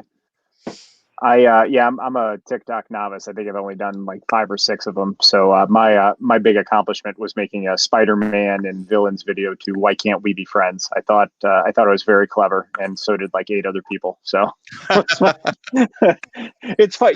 Like I kind of like TikTok for I travel a lot for work, and I'm going to get back into that here in the next few weeks. So, but when I'm in my home office, like it's nice to take like 5 minutes after, in the middle of a 10-hour office day, and just kind of go to my Marvel thing and film it to a song or something. And just, it's just like a nice mental exercise, and it's a break from reality. So I do like that TikTok for that purpose. So the video I'm going to do this week is today I unboxed all of the figures from this wave and then built Stiltman, as I showed you. So I'm going to be ranking the Spider-Verse figures, including Stiltman. So it'll be my top 7 Spidey figures. So I'm pretty excited. I basically just spent this afternoon playing and posing with them and coming up with the rankings and why each one is slotted where. So it was kind of a Dark Helmet Dark Helmet afternoon of me playing with my toys in the basement. But I'm pretty excited to do that video tomorrow. So what's been your favorite figure out of Spidey Wave? Well, the only one I've opened so far. The Ninja? Yeah. It's a cool figure. It's a really cool figure. Yeah, I just think like so I'm also collecting that G.I. Joe Classified series, and they came up with a Red Ninja, and I don't know. I know they wanted to sort of modernize it and stuff, so the look they gave him, I wish that he was more like this. So I'm sort of worried what they're going to do with Quick Kick when he comes out. Like how are they going to modernize Quick Kick to be like because Quick Kick was basically just like this character with like black pants and stuff like that. So I'm just curious to know how they'll like try to change that character, since they've modified the Red Ninja for the G.I. Joe, and I wish they would have just stuck with a traditional. I mean, to me, it was interesting that the choice that they had for Storm Shadow was to make a winter one when they stuck all the other figures on a Cobra Island. You know what I mean? Like they have a wave, it's the Target exclusive Cobra Island, and then when they decide to release Storm Shadow or whatever, they release him in winter gear. But none of the other characters have any like winter wear, or there's nothing about the snow for anybody else. So I don't know where this guy fits in. He looks cool. That's where he fits in. He does look cool, but I mean, it just doesn't make any sense to me. Like this one should have been further down the line when they started releasing some of the other characters that fit in. That's all right, guys. So, sorry. Go ahead. No, go for it. But you see how they like released him, right? He actually looks like a martial arts type ninja, but the red ninja, I don't have the red ninja because I didn't like the way it looked. So that's why I'm torn with that red ninja. That's why I like the hand ninja. I think that one's like more acceptable. It's an exceptional figure, and it's nice because you have the two different weapon styles. So if you wanted to troop build with that hand ninja, you can have a lot of different poses and ways to use all the different weapons with them. Yeah, I agree. So what do you guys think of if we do mystery unboxing time? Have at it. Yeah, Sean, you ready? I'm ready, man. All right. So what were the options again? For me, we've got Jyn Erso, we've got Mrs. Marvel, and we've got Marvel Songbird. I was gonna have Wasp, but I can't find her, so we'll do her another week. But yeah, just pick one randomly. Which one's it gonna be? Earlier we had Miss Marvel and Jyn Erso. Go for. All those are good figures. I mean, that Miss Marvel is a really cool figure. Yeah. Songbird's really cool because of her wings. They're pretty neat. Yeah, you know what? I don't know. What do you guys think in the comments? Which one? Yeah, if nobody answers, I'm just gonna pick a random one. So. Yeah, so Prentice Ewok says finding music to fit the theme of shorts is so much fun. Yeah. You know what's interesting? Previously, Apprentice Ewok said, "Am I colorblind or is that saber blue?" And that's the one you had with your Luke because you kept saying green saber. It is green. No, this is green. That's green. That looks blue on the screen. It's crazy. Yeah, it's not. It's an illusion. It's an illusion. Maybe if I have. It's because you've got purple light in the background. Yeah. It's just the illusion. Right. Yep, because I got LEDs, like warm LEDs up in the ceiling, and then the lights behind me. It totally looked blue, and you kept saying green, and I was thinking the same thing. I like to blow people's minds. You know what I mean? Yeah. Say one thing and have them question reality. That was my goal. All right, let's see. While Sean's opening him up, let's see. This is bad. Whose arm is this? What kind of German figure is this? This is from the. Oh, this is Thanos. Cool. I got a Thanos arm. How sweet is that? You're gonna have to build that guy now. Gotta find the rest of the wave. And this figure is gonna be pretty cool, I guess. Pegs into the back. So, oh, nice. You opened Song. Yeah, she's a really cool figure. I'll make you. Yeah, so it's too late. Everybody's too late. But that's pretty cool, man. The belt is movable. But it looks like the same body as Gwen Stacy, pretty much. It's your typical. But that's a cool looking figure, man. What do you guys think? So she's awesome, man. I like the wings too. Her wings look really cool. Yeah, for like I think I got it for $2.50. You know. That's a great pickup. Yeah. Yeah. But anyway, thanks guys. I appreciate that. I've been dying to do that. You open all yours anyway, don't you, Sean? Yeah. Do you keep the boxes or do you chuck them? So far, I'm keeping them, but I'm about to chuck them shortly, unless somebody wants them all, and I'll figure something out. Yeah, you might be able to gift them or something like that instead of just throwing them out. There's people that might just take them.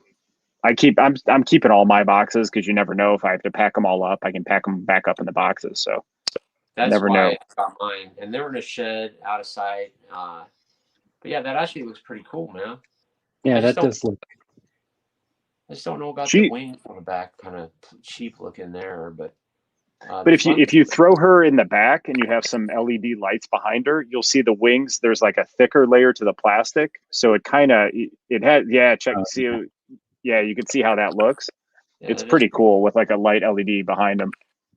Yeah, that is. And she's not a slight female figure. She's a little larger than, you know what I mean? She's like how, you know, some of them are real kind of petite. I think she's like a good average size female figure too. Yeah, but that is pretty cool, actually. I'm pleased I got that. And the face paint looks really good. Looks a lot like Mary Jane. So, but cool. Nice, man. So for everyone who's tuning in and watching, you know, Sean and I have a problem where we're backed up with figures, and then we're kind of don't have a lot of time to open them, but yet we want to find a way to open them to share, because part of the fun of you know, doing the live stream or doing these videos is instead of just opening the toys and keeping it to yourself, you get to share the joy of that with others. So we were thinking of, man, we're so backed up, so why don't we do some on here and share it with each other live? So all right, so my turn. So we narrowed it down, I think, to these two. So any final requests other than Vern wanting my Hulk heads? I think I'm gonna go with this one. All right, I'll surprise everyone with the one I went with. Oh, I've been waiting to open this guy for a while. I'm so happy.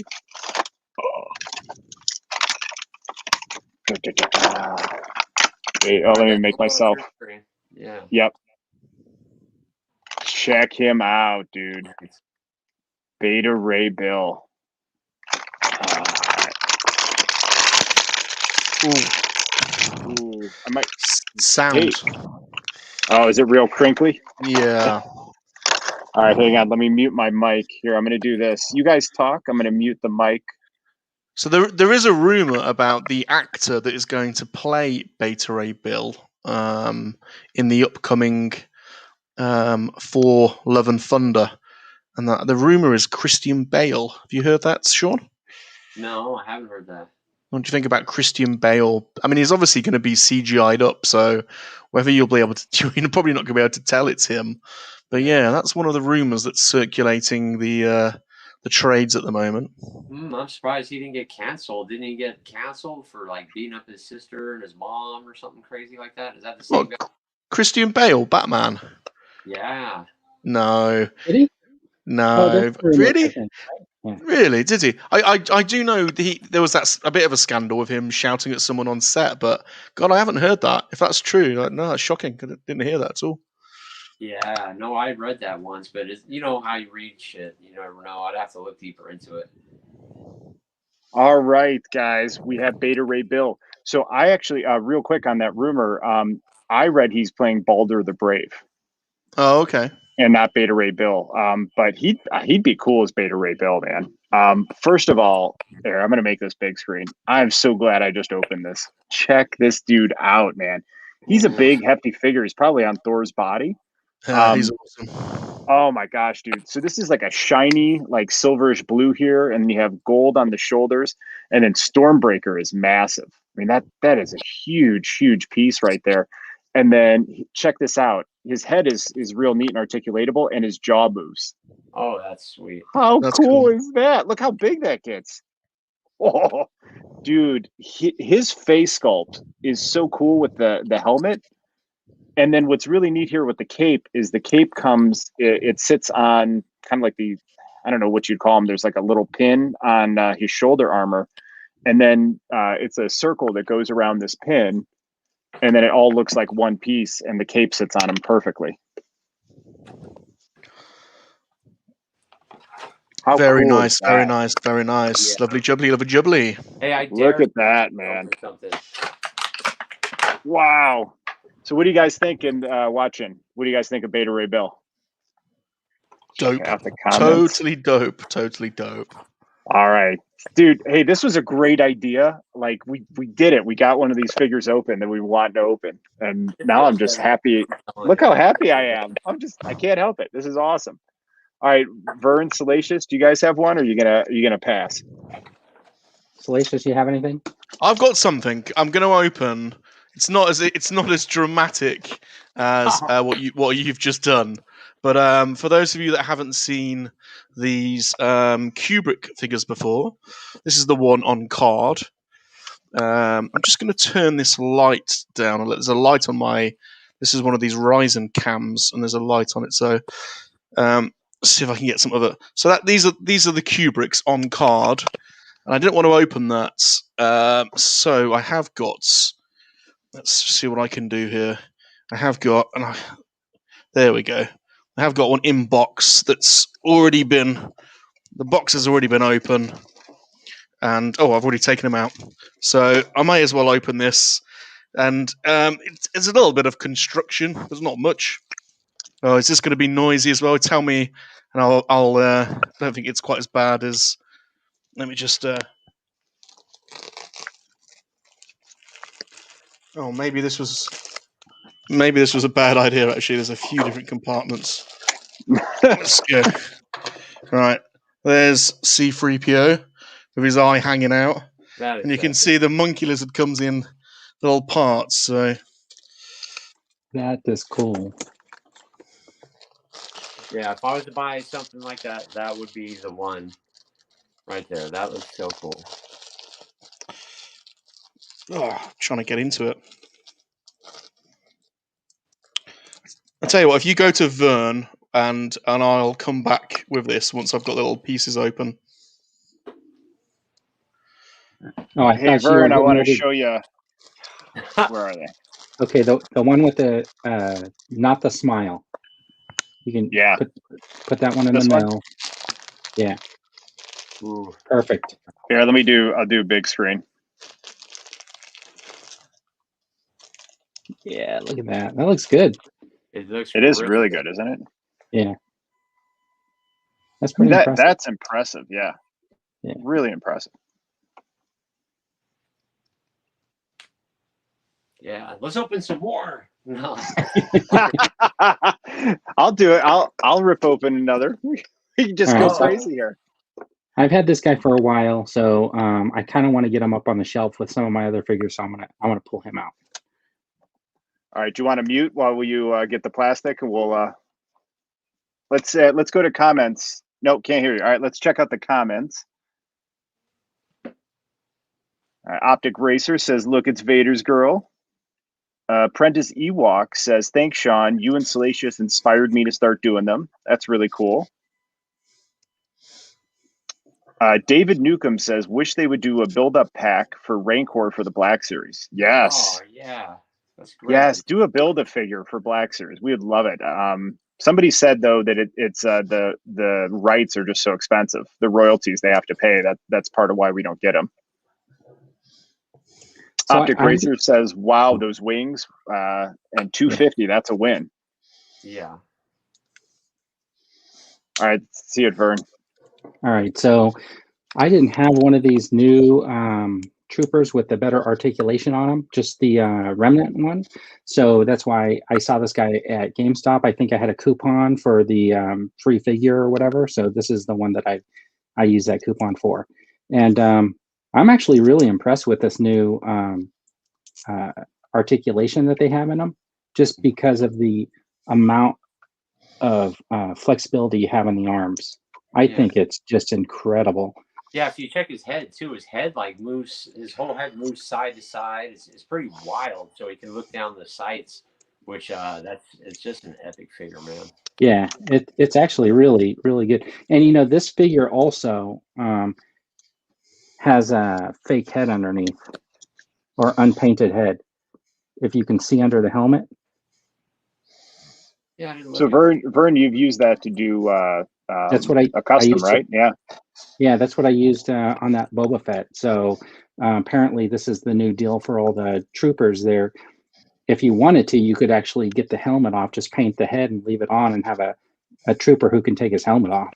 So, but I mean, compared to the way that Obi-Wan moves and even the Luke in the Stormtrooper outfit doesn't have this amount of articulation in them, which I'm really impressed with. Yeah, it's night and day. Yeah, so I'm really glad that I was able to pick this guy up. Yeah, I got 2 of those, and I would love more. It's just lucky he was just sitting on the shelf, and I was like, man. Yeah, I had one, and then I ordered a second because they were on sale. I think it was GameStop had them on sale. So I have one getting beat up by the armorer, And then I have another one with Zeb kind of behind him, reaching for him. Because when I was thinking of building my Rebels display, I love always Zeb sneaking up behind a stormtrooper and just banging their helmets together. So that's how I have them posed. Yeah, look how you can line them up. The other thing too I like is they can touch their face, so it looks like they're talking on their comms. So you can have their wrist here like that. Kind of like somebody mentioned about Thrawn earlier, he could definitely touch his chin. Do you think, since he can now get the gun right up to his eye, that he would actually be able to hit something? Oh yeah. All right, I'm done. Did you see the gifts that I did? I did one on AJ, and I did that other one recently. People put up the pictures of the stormtroopers, and I did turned it into a GIF with them missing. Yeah. Mhm. Post that got a lot of hits on that photo. Hello to usual Mike. Oh, hello, Hey. Mr. Usual What's Mike. up, Mike? Well, he's probably just waking up. Good morning. Thanks for stopping by, dude. That's so cool. All right, everyone's saying hi to Mike.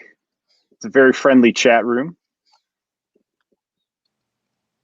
So Optic Racer says, Stormtrooper is so well done. I saw one in Walmart and thought that I was hallucinating. That is a great find if you found one. All right, Salacious, are you ready? Yeah, I can't get this monkey lizard's little tail on, but this is Oh, that's awesome. So yeah, Nice. I've got to spend a bit of time getting the tail in, but yeah, they're cute little things. So they're called Kubricks. So they're not quite as small as Lego. They're a little bit larger than Lego, and I think they're Japanese. Someone may correct me in the comments, but I had to import this one and the carded one from Japan. So yeah, he's a cute little guy, and I'm on the chase for Jabba now. You can get Jabba, get all the characters from Return of the Jedi, but yeah, bit of fun. I would love that in a Black Series. So one, because I'm sure there's going to be a massive wave of Return of the Jedi figures coming out for its 40th anniversary in 2023. I would love like Jabba's Palace, and then C-3PO with the eye like that, and Salacious. I think that'd be really cool to have the Jabba's Palace scene in a whole shelf on the DTOF. I mean, that would be. So that the would way be I super see cool. So the way I see them doing the C-3PO is if they package them on the Return of the Jedi card and then just give them a separate head, right? Yes, with the eyes yes. sticking out. That would be the way to do it. Absolutely perfect. Please do that. Please do that. Oh, Mike says it's 11:49 a.m. I did not sleep in. David says he needs Salacious for his Black Series. Yes. Yes, you do, David. And then Apprentice Ewok agrees about Return of the Jedi waves coming probably in 2023. Says can't wait for Ewoks and other Return of the Jedi figures for the 40th. Oh, when those Return of the Jedi cards come out, it's going to be dangerous. That was my Star Wars film growing up. Yep. There's going to be a serious hole in the wallet when those figures come out. Without a doubt. Yeah. Empire and Return of the Jedi are my two favorite. It's going to look great. I'll have all my Empire cards and I'll have all my Return of the Jedi cards. It's going to be dangerous. A Max Rebo Band's Black Series, yes, please. That would be incredible. All right. So, hey, everyone in the chat room, let us know which of the four figures we did for a surprise unboxing was you think is the best pickup or best decision to unbox. So we got Beta Ray Bill. We got the Mando Stormtrooper. What were those called again, Salacious? Kubricks. Kubricks. I do love that. That's cool. And then we have Songbird. Sean Solo opened up Songbird. That was fun, man. I'm so glad I opened him. Yeah. He is so cool. Wow, what a cool figure.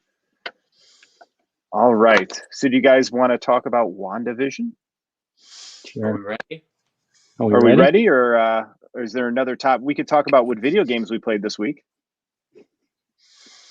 I completed Until Dawn, which I know is an old game, but I finally completed it. I've been live streaming it and had quite a few people in the chat. Offworld Adam has been on the streams, Apprentice Ewok, Luke Hoff. It's been awesome. I love these decision-based games, the point-and-click decision. I'm not very good at games, so it kind of suits my gameplay. But Until Dawn was absolutely brilliant, and I've just started the Batman Telltale series. Yeah, I shall be streaming that tomorrow. So anyone interested in follow that story, it's an amazing story, incredible graphics, amazing soundtrack. So yeah, please check out. I tend to do my game streams at 8:00 UK time, and I try to avoid, conflicting with Pally Boys and other people's streams. So, but yeah, Batman Telltale series. Those of you that haven't played it, I know again it's an old game, but it's absolutely amazing. Oh, Vern's playing something. What'd you play, Vern? 8-ball pool.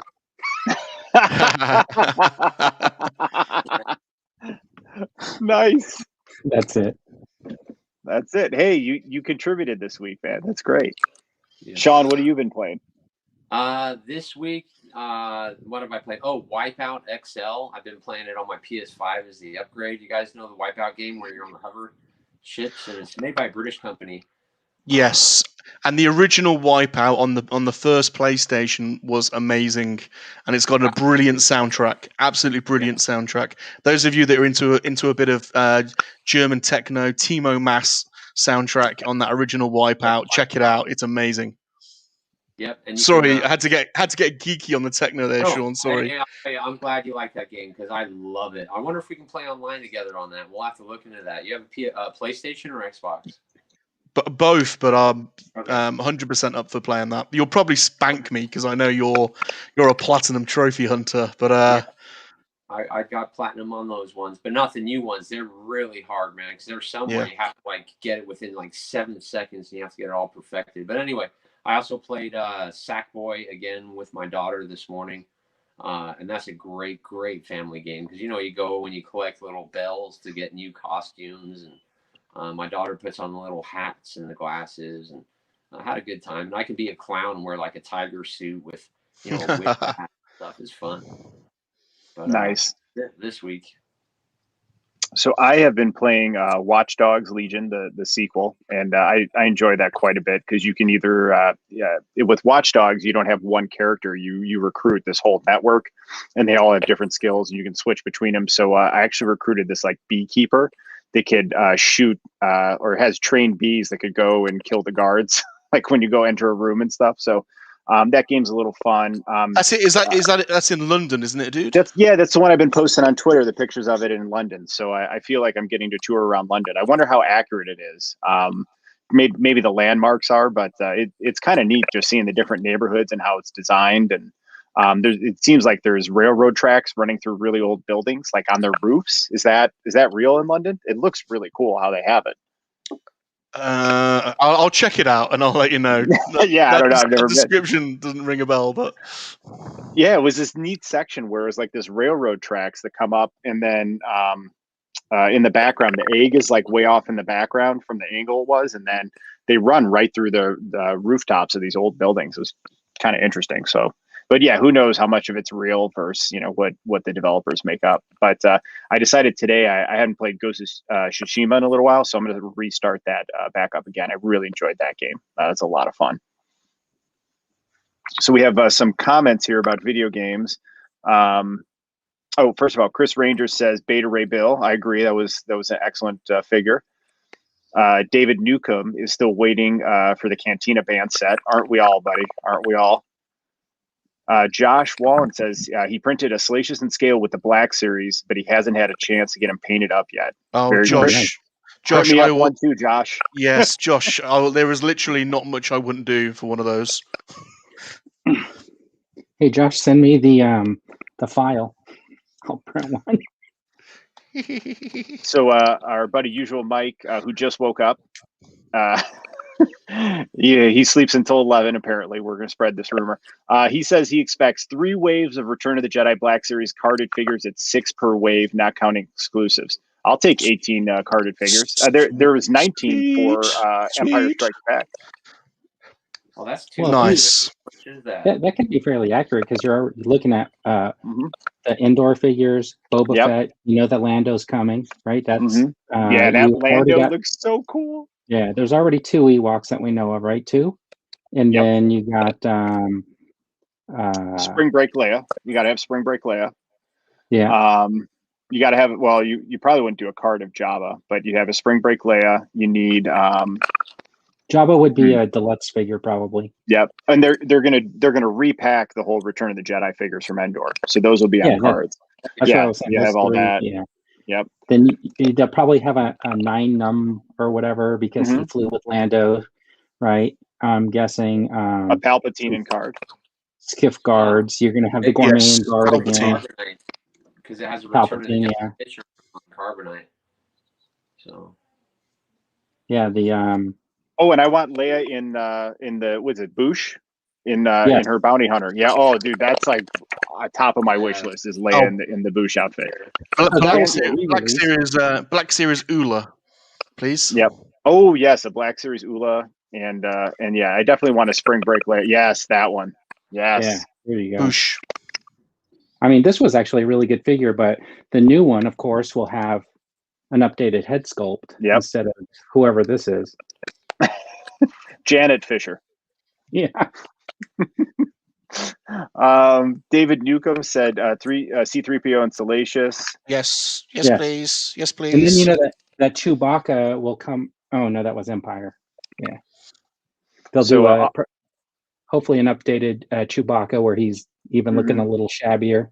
That would be really cool. Oh, and you know what I want is I forget what his actual name is in canon, but Captain Rex. What's his name? If they actually he's in the Return of the Jedi when they're on Endor in the base, but he looks just like Captain Rex. Oh, yeah, old guy. The guy with the big white beard. Yeah. I forget what his. If you guys know, let us know in the comments below. He hasn't got a name, has he? The guy with the white beard. I don't know if he does, but they should make him Rex in canon. Just do it. That would be so cool. I think they did, didn't they? Sort of. I mean, Filoni basically said, "Okay, we'll make him Rex." So I mean, the old Rex looks just like him from Clone Wars. He looked just like him. Offworld Adam said he liked the Kubricks. Apprentice Ewok says Until Dawn was awesome. Thanks, Brandon. Thank you. David is playing Force Unleashed and Indiana Jones and Emperor's Tomb. Force Unleashed, I love that game. Yes. Great game. He's also playing Hitman. And Josh said he'll send you a link on Twitter, Vern, for that 3D print. Oh, Vern. Yeah. Right. Vern. Hold on. Hey, dude, if I send you a picture, would you be able to pull it up or no? I don't know. Salacious, can I pull it up if I don't have the Pro Edition? Yes, anyone can. In fact, you can as well, Vern. I don't have it on my computer. That's the problem. Where is it? It's on my phone, so I'm trying to find it. Somebody was talking about an updated Prisoner Leia. And it's Spring Break Leia now. It's Spring Break Leia. Was it Spring Break, not Hut Slayer? Spring Break Leia. Yeah, they're not going to go Slave Leia. It's going to be Spring Break Leia. Well, let's see if I can even find this picture first. There's a picture that I have from like Comic-Con from a couple of years ago, and no, I'm not going to find it. Darn it. Is there a Black Series Skiff Lando? Yes. I just got him a couple weeks ago. He's so cool. He's really cool. Imagine if he was up on Amazon. I got him for like I think $14 or $15 on Amazon. Yeah. Imagine if they did a. No one fancies Rancor. Oh, you cut out for a second. I just heard Rancor. Yeah. So Apprentice Ewok says, removable helmets on Black Series always scare me because they are so tight and I don't want the paint to rub off. And then, David Newcomb says the guy with the ice cream maker from Empire Strikes Back. What's his name? Oh, that would be hilarious. Oh, Woodrow Hood, right? That would be really cool. Yeah. There you go. Well, Wilro Hood. Apprentice Ewok says Wilro Hood. That's right. We were close. I'll have to throw this picture up on Hey, Twitter. Scuba Pete's here. What's up, Scuba? Because there was like a display at Comic-Con and it had a figure in there and it was the Leia, and I could swear that the face sculpt was updated, but I can't find it. Hold on. Yeah. Here, I went and grabbed. Here's a Skiff Lando. I'll put mine big screen here. Yeah, that was good. Yeah, dude. And his face is, I actually think his face is better than the Cape Lando that just came out on the card. I think it's slightly better. Have you tried putting the helmet on the guy from Solo? What's his name?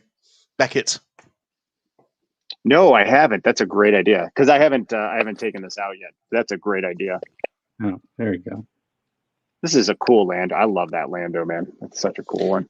In fact, they should have done Beckett in that uniform because they should have done Beckett in that uniform, shouldn't they? In that costume.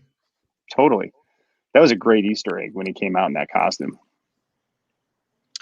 So I think I muted myself by mistake, but I imagine doing a Black Series Rancor with a Rancor keeper. That would be bloody massive. Yes. With the keeper, though, you got to have the keeper. Got to have the keeper. When I was little, when I first saw that guy, and I don't know why I remember this, but all I could think of is that guy has to smell the worst in all of Star Wars. The Rancor keeper. He just looked like he smelled the worst. Hey, Scuba. Hey, Scuba. Okay, so how do I share my? Can I share my screen? Yeah, you can click the share button in the bottom toolbar.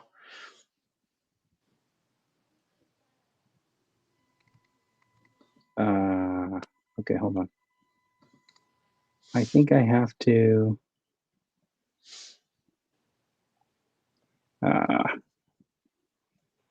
You guys can carry on until I get this done. Ooh, Scuba Pete says that's his favorite Lando. Yeah, that might be my favorite Lando too. Although we talked about this last week, and Nate from OOTV agreed with me. Or like I love how Salacious said if it took place in the UK, it would be out of the cellar. But we were talking about we want Lando in Han's outfit because at the end of Empire Strikes Back, he's wearing Han's clothing, and I always thought that would be a really funny Black Series figure. For sure. Do you know Return of the Jedi? There's so many other figures. Are we going to get a Amanaman, a Black Series Amanaman? That would be awesome. That would be cool. Okay, yeah. So let us know in the comments, guys. What other Black Series figures from Return of the Jedi would you have on your wish list? What would you want? We need some Twi'lek dancing action in the Black Series for sure. Look at Sean's face. You're with me, Sean, aren't you? Oh, you definitely need that. You definitely need that. Okay, let's see. Do you see me down at the bottom, dude? Do I have like another screen? Oh, there is another screen. All right, let me add it. Okay, so. Ooh. So look at the face on that. Wow. I mean, it's not a really great picture, but doesn't it look like that's a different face? It does. Yeah. That does. That looks epic. That so looks like there's a thing of beauty on the screen, Vern, but you need to pan over to the left a little bit. There you go. Back in. There it is. Back in. Oh. Look at that. So this was a few years ago at Comic-Con. It was like right before they released this Luke and the Gourmet and Guards that came out. So you can see, look at this up here. Oh, that's so amazing. Right here. Oh my God, dude. Bib Fortuna. Awesome. Yeah. Oh, we haven't had a bib, have we? We haven't had a bib Black Series. No, we obviously need bib. We need bib. Obviously, there's one around. Awanawanga. Diwanawanga. Man. We also need a spider droid. And then, like, I wish I would have taken a wider shot because I don't know who this is here. You know, I just didn't take it in this picture is the problem. And whoever set this up, man. Oh. And look at that's amazing. Ready to shoot Luke. That looks so sweet, man. Yeah, so every day they changed the display. So one day, if you below this grate right here, there was a Rancor in there, and eventually Luke's down there with the Rancor. No way. Yeah, they had the whole setup, and I think I didn't have all tickets for all 4 days, so I think this might be the only picture I was able to take. That is so cool. That is cool. So. Big Mike says, our usual Mike says, big plans coming in 2023 for Hasbro. Ooh, Optic Razor says Wedge Antilles. Absolutely. Dave agrees with Bib Fortuna. And Scuba's Skinny just Bib. nailed it, Skinny Bib. Because then we need a Mando fat bib, don't we? Big We bib. need a fat and a skinny bib, 100%. Yeah, that'll be amazing. That's awesome. And then Wicked is needed, as is the rest of the game. Yes, give me my murder bears. I want my murder bears. And I wouldn't mind having a speeder bike set too from Return of the Jedi. They could re-release that. Oh yeah, and hopefully we get low grade, because I would love, to have gotten that indoor bundle. Yeah, the medicine man, the medicine bear. But yeah, this Leia head right here. When I made this video, people were telling me that they bought duplicates of this figure to put on the prisoner Leia. So this head mold right there. They said they. Oh yeah, that's smart. And they said it's even better than the Hoth Leia. So if they really want to do it, they could have taken the other head off, cut off the ponytail, and attached it to the back of that head. Yeah, yeah. Then she would have had the Oh, smart. That's a good idea. Now I got to look for a figure. Dude, oh my God. So yeah, if they do at least 18 figures on those cards, and then that thankfully I already have some of them, but then you have the challenge of you want to keep all the cards, but then you want to have some of them out and in the display. So then you're double buying a lot of the figures, right? That's the good and bad of the retro cards. That's their. What vehicle will they do? They did the Snow Speeder, didn't they, for Empire? Although not on an Empire card, but they did. So what's Speeder Bike? They'll re-release the Speeder Bike, won't they? Because they've just done that on that special set. Maybe the skiff, a little bit bigger. Yeah. Yeah. Oh, imagine a B-wing. Be massive. Think about if they did. Go ahead. Sorry. ATST in a Black Series scale would be awesome. That would be really cool. A HasLab Emperor's Shuttle Black Series, and wow, that's gonna. That'd be huge. That'd be amazing. $1,500. Yeah. Well, they could probably do Jabba's skiff in a HasLab for Black Series. I mean, that would be pretty big, but that's probably on par with the size of the Sentinel and the Razor Crest, wouldn't you think? Yeah, although they haven't done any 6-inch HasLabs, have they? They've all been 3 3/4 scales. Yeah. Well, the Razor Crest is going to be about the size of the Galaxy's Edge Falcon, which I actually have on top of that big bookcase, like in the other videos you guys have seen. It fits on the top of the bookcase, so I'm hoping the Razor Crest will fit up there. But a Black Series version would be huge, man. I couldn't imagine. I would love Shuttle Tidarium. But it would be massive in Black Series. But the thing is they did that TIE fighter, that Black Series scale TIE fighter, and did anybody buy it? I didn't know. I mean, it was gigantic. I see them pop up at on these online auctions, and they're local pickup only because nobody wants to ship it. Yeah, it's about the size of a table from all the videos that I've seen. So any Black Series ship is just going to be massive. My usual Mike's Black Series skiff. Yeah, dude, I would love it, but I'm going to need a whole wing in my basement for that. Yeah, I think that they could increase the vintage collection one real easily and just get a quick cash grab out of it. But that's a lot of plastic. Yeah, unless they I haven't opened it yet. They just make it big enough to stand your figures on it, but not really a 2 scale. Yeah, what figure might be good in Black Series are the Bespin Cloud Cars. Because it probably wouldn't be too big, right? Yeah, I don't know. I think that would be cool. I had that when I was little, man. I loved those little cars. Those things were awesome. So there are a ton of Return of the Jedi figures we've not had in Black Series. The medical droid, Hammerhead. We haven't had a Weequay in Black Series. A Squid Head, Reese. We haven't had in Black Series. There are absolutely tons. Especially that they appeared in The Mandalorian. Yeah, I'm guessing there's going to be an indoor trooper with a face swap, right? Like they did with the Rebel Soldier. That would be cool. I think what would be smart is they do a regular face dude, and then they do that guy with the beard, you know, that's in all the shots that dressed up like the speeder bike guy, because he's recognizable. And then it's basically one figure with the face swaps, because you're and going I to put also that. picture Ewok Village Vintage Collection. Maybe they would do that. Yeah, That'd be cool. That would, Josh says maybe Yeah. do a pod racer for Phantom Menace anniversary. That'd be pretty cool. Pod racing is fun. yeah, I want to. So JJ Motions is here. Welcome, JJ. He asked if he can hug the monkey lizard. Salacious, are you up for giving JJ a hug? Yeah, of course. Bob is your uncle and Fanny is your aunt.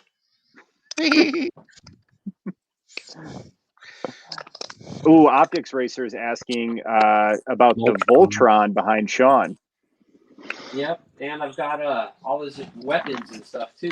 Look at all this beautiful, yeah.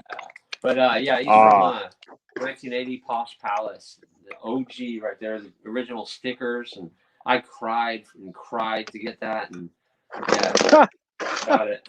So. But thanks for noticing that. Dave Newcomb has the TIE Fighter. Scuba Pete says Shuttle Tidarium is better than a Thunder Tank for $450. Hell yeah, dude! I'd pay $450 for Shuttle Tidarium in Black Series. I wouldn't. You'd pay one for a 3 3/4, wouldn't you? To be honest. Yeah. I will get it for $18.50 when it goes on clearance at GameStop. $18.99, yeah. So JJ's asking if any of us collect DC. Any of you guys have any DC items? Ooh, that new Superman looks beautiful. Let me show up Vern here. Got him. This is SH Figure Arts. It's from the Wonder Woman 84. Beautiful, beautiful. That one. I'd have to climb on my shelf, but I have one of the McFarlane Superman. Actually, let me go grab it. Yeah, that new Superman looks beautiful, man. So I have 2 DC figures. I have Wonder Woman 84, not the Figure Arts one, but just like the regular one that was 20, and then I have the Linda Carter Wonder Woman still in box, which I'm very, very partial to as a child of the late 70s, early 80s. So she's still the GOAT. So this one I got. I didn't know anything about the how he appeared in the comic or anything like that until he did research on it. But when I saw him in the store, you guys probably know, but many other people didn't know. I grew up overseas, military family, so I'm part and partial to these like Japanese superheroes like Kamen Rider, Ultraman, that type of stuff. Yes. And when I saw this, that's exactly what he reminded me of, like those types of characters because of the armor and stuff like that. So that's one of the reasons I picked this up. That's really cool, dude. Yeah. So really cool. Really, this one, I mean, with the wings on here, they kind of fold down, that type of stuff. It's really cool. Sean, Salacious, any of you guys have any DC? So I haven't got any of the modern DC, but I've got Superman, vintage Superman superpowers, and from back in the day, and I've got quite a few. Oh, I've also got Superman from Superman Returns. I've got a few of those figures, and also from the Man of Steel, a couple of those figures. But I've got quite a few Batmen from over the years, different, but none of the modern DC range. I don't even know what the modern range is called, to be honest. Is it DC Universe or? I think it's DC Universe, yeah. DC Universe. But yeah, I certainly got some old vintage ones in my collection. Scuba Pete says we definitely need Imperial Shuttlecraft in the vintage and Black Series. Heck yeah, dude. What's Vern got there? Ooh, Batman and Catwoman. Is that from Dark Knight Rises? Yes, these were very nice. About a year or so ago. I picked up a lot, and it had Harlequin, Batman, just a whole bunch of different versions of Batman. And these are the only 2 that I actually kept from that because these were my favorites out of the group. Very cool. That is extremely cool. So just a few DCs, and I'm real picky about the ones I'll pick up and try to put in my collection. JJ says his Nightwing just arrived today. Very cool, dude. Yeah, that's a cool figure. I've got some of the Batman animated series figures and the not the re-release ones, but back when they came out, and also the animated Batmobile. I've got that in 2 different scales. That's a beautiful vehicle. Like this one? Yes, yeah, I've got quite a few of those. That range was massive. They did so many Batman variations. Yeah. So yeah, and that you can pick them up in British boot sales quite easily. So got tons of them. Same here. Yeah, I picked this up secondhand. You could see somebody cut the whatever this piece off. They probably needed to send it in for something. I have no idea. Yeah. But, very cool. This was going to be my surprise unboxing, actually. That's why it's out. But I changed my mind at the last minute. Next day, hey, we'll do it again. Sean and I have a lot to get through. Yeah. So Apprentice Ewok says he can't get his hands on one of the snow speeders. Ooh, good luck, man. I saw someone had them the other day and they weren't expensive. Yeah, I would have bought one too if one was around here. What a deal. Yeah, I love my snow speeder. That's I think one of the best figures of all times. Oh. My birthday's next month. I keep saying I'd love a snow speeder. But I won't see one. To be honest, the vintage snow speeder is a brilliant vehicle. I don't know if you can't beat the vintage one. To be honest, it was always a really well a very screen accurate design. Mm-hmm. So they just tend to yellow. Mine's a bit yellowed over the years. Yeah, this is gonna be so fun. I'll try to do that. Oh, dude, I can't wait to see that.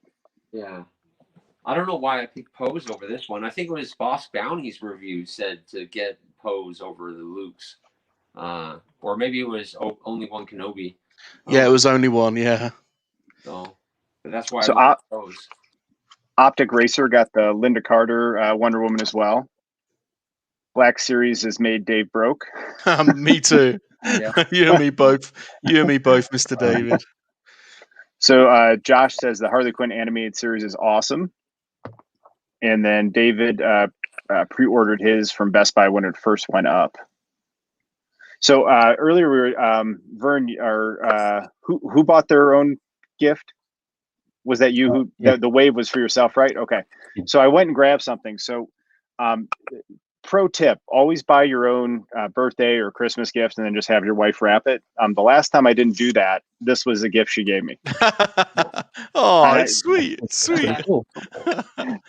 It's some kind of like candle votive of a freakish cat.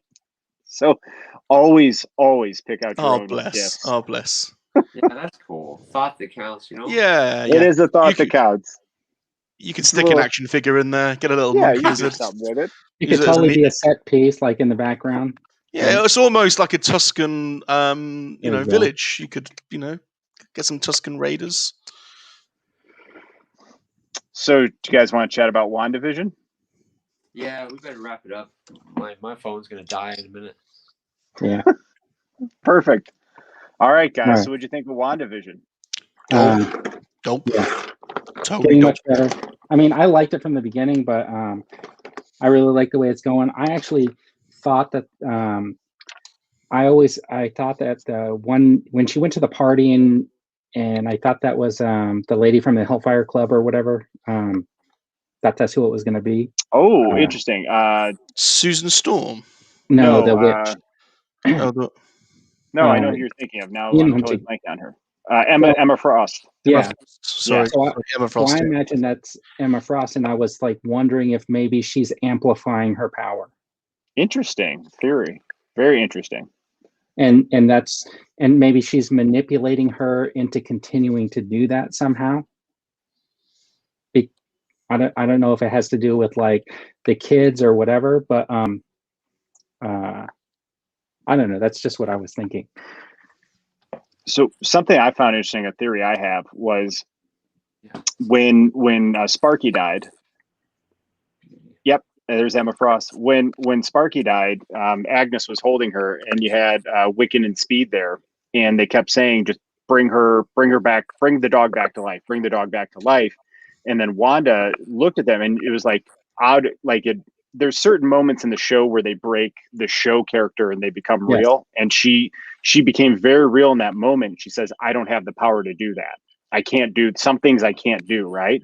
So I don't think she's lying to them. So my theory on all this is she made a deal with maybe it's Mephisto, but she made a deal with someone to Yeah. bring Vision back. But there you go. he can only be alive and be in the bubble, right? So it's like a literal deal with the devil. And then I started thinking, what if, because they said this is going to lead into the multiverse, right? So what if Mephisto is trying to create, if all those people there are actually in hell, and it's a level of hell that Mephisto created that allows him access to our realm. And when he comes through, it kind of breaks open a barrier and kind of erupts. But my theory is maybe he's building a hell on earth and torturing all these people through Wanda. And Wanda doesn't realize what she's doing.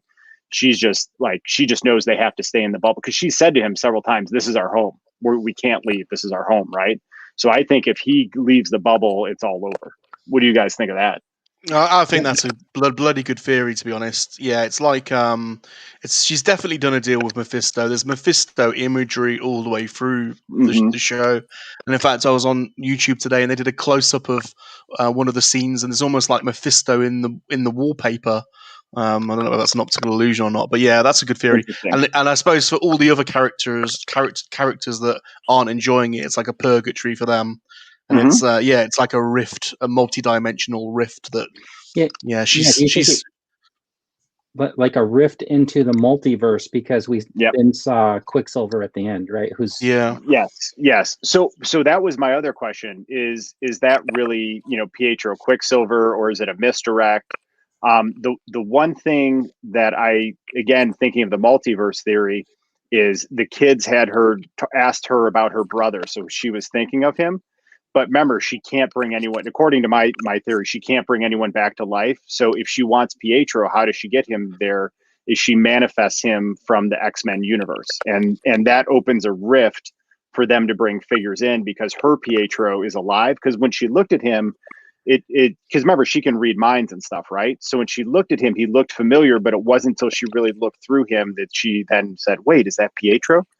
I think he's Mephisto, pretending Mephisto, but using the form of a multiverse version of her brother. So he's kind of familiar to her, but because basically he came along to try and convince her to stay in the village, in the town, because Vision's trying to convince her to leave. So this was what Mephisto has done to try and keep her in. Okay, I'll tempt you with, a version of your brother. It's not the exact brother, but it's close enough to one that will keep you here. Right. Yeah, it's good enough. It's good enough to get for her to have him. Yeah, something like that. Very, very interesting. And then the other thing I thought was cool was when they did the X-ray of Monica Rambeau. It was just white light, like photons of light. And they thought it was an error. So she might already have her superpower being thrown by Wanda out of that bubble. That was her origin story, wasn't it? Yeah, I think so. And I thought that interchange was interesting because when Monica was talking to her, she said, "You allowed me in, and you let me, you let me deliver your kids," right? So she says maybe at a subconscious level, Wanda called her in for help, right? Because maybe she, and because the other thing that made me think that was when Vision was questioning her about the reality, she said, you think I'm controlling everyone. I can't control people going to the dentist, walking their dogs. And then she looked at him and she says, I don't even know how this started. So maybe she's totally forgotten she's made a deal with the devil. They're in some kind of hell purgatory where she's controlling inside the bubble. And then Mephisto is like torturing people second-handedly through her, and she doesn't know it. I think that totally could be. And then Mephisto coming breaks open some kind of barrier in the multiverse. And what I think is cool though is them bringing him over. If it is him or if it's a misdirect, Marvel can pick and choose which X-Men they want to bring over and recast, and go from there. But I don't know. I'm pretty interested. JJ Motions has just said, "What if Magneto comes to Wanda's house? That would be amazing."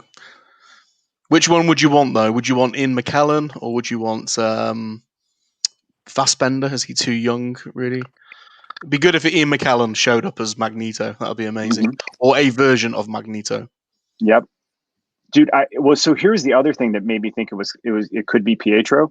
So she pulled him out in the 80s when they're in the 80s, and his outfit is 80s. Now I know you have to, once you're in the bubble, you turn to the time frame, but like that would make sense with the X-Men movies that she could pull him out of time in the 80s, because isn't that when was it Future Past took place? Or no, Future Past was the 70s, which was the one in the 80s that came after it. I can't remember. Apocalypse? Was that one 90s? The after their last couple were not great. They kind of fizzled out. But it's brilliant. It's getting more intriguing, isn't it? Oh, most definitely. So Scuba says he loves that Wanda can't control the kids. Yeah, that's interesting, right? It's really and right. There's all the clues for the children. So maybe why did Mephisto want her to manifest kids? Because that could be part of his plan, right? Right. That's pretty interesting. Yeah, to me the whole thing was weird. Like when he hit that guy's forehead, he was like, "Please make it stop! Please make it stop!" Right. And then also when the chick goes, "Let's take it from the top again." So the whole episode, kind of lost me. I'm ready for the next week already.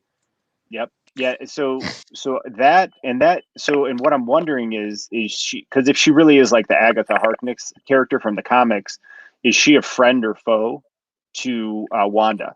Is she helping Mephisto, or is she trapped there too? And try, you know what I mean? It'll be interesting to see how they play that out. Josh actually brings up a good point: is they still haven't said the name of the missing person Agent Wu is searching for. So I wonder who that could be. I mean, that could be pretty interesting with the timeline. And they've set up an engineer, haven't they? So Photon said, "I know a good engineer." So who's that? Is it going to be Doctor Doom, or is it going to be Reed Richards? Maybe. Yeah. Just opening the door. That makes sense. Dude, maybe that's the cameo Scarlet Witch was teasing on Twitter. Because that would be, if Reed Richards showed up, that would be a pretty epic cameo. I mean, that would be unexpected. And Dr. Doom would be too. I mean, if they had Victor Von Doom, that would be awesome. Because that actually opens the same door as Reed Richards. Yep. Yeah, any of those would be really cool. Spider-Man goes right down that road too. So got Strange 2 and Spider-Man coming. So yeah, Fantastic Four fits right in with at least when I was a kid reading comics, he was always using it, guys. Always. Oh yeah, I'm pretty. Doctor Strange shows up. Yep. Yeah. So if Magneto came, I mean, you could pull either one, because if they could be pulled, they're getting pulled out of a multiverse, right? So it could be either one. But Fassbender, I thought did a really, really great job. But Ian McKellen is Magneto to me for sure. I mean, that he's the definitive version of that character for sure. Awesome. Cool. All right, guys. So did we hit it all? I think we got it all. I think we hit it all. Until next week. Now, don't forget, though, dude, before you wrap up, that this show is now going out in audio formats. So we're going to need you to go back and narrate anything that was just visual. Well, we've got to get better at that over time. We need to remember that we've got two audiences, but the audio format is in podcast format, and it's on Apple Podcasts, it's on Google, it's on Spotify, it's on most of them.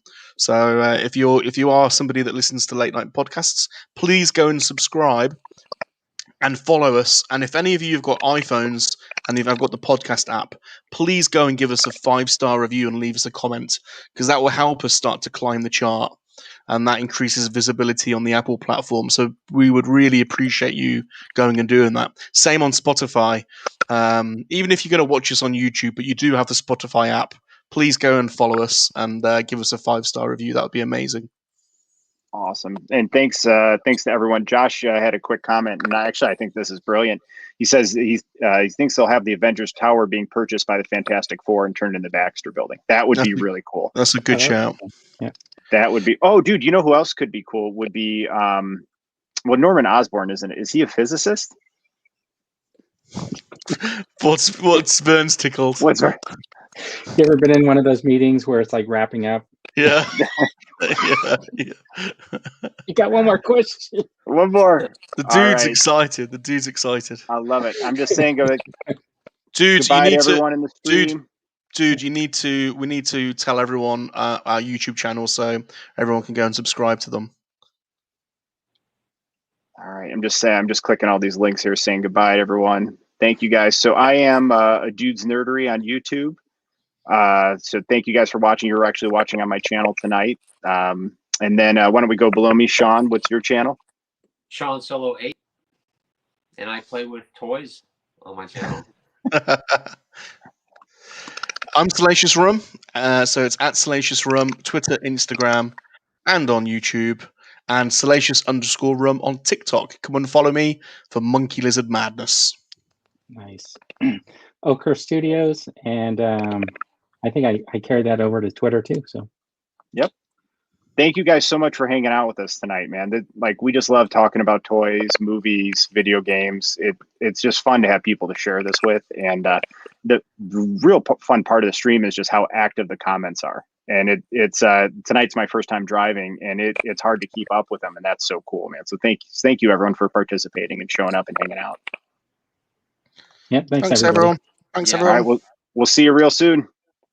See ya. I'll stay with us for a few minutes, guys.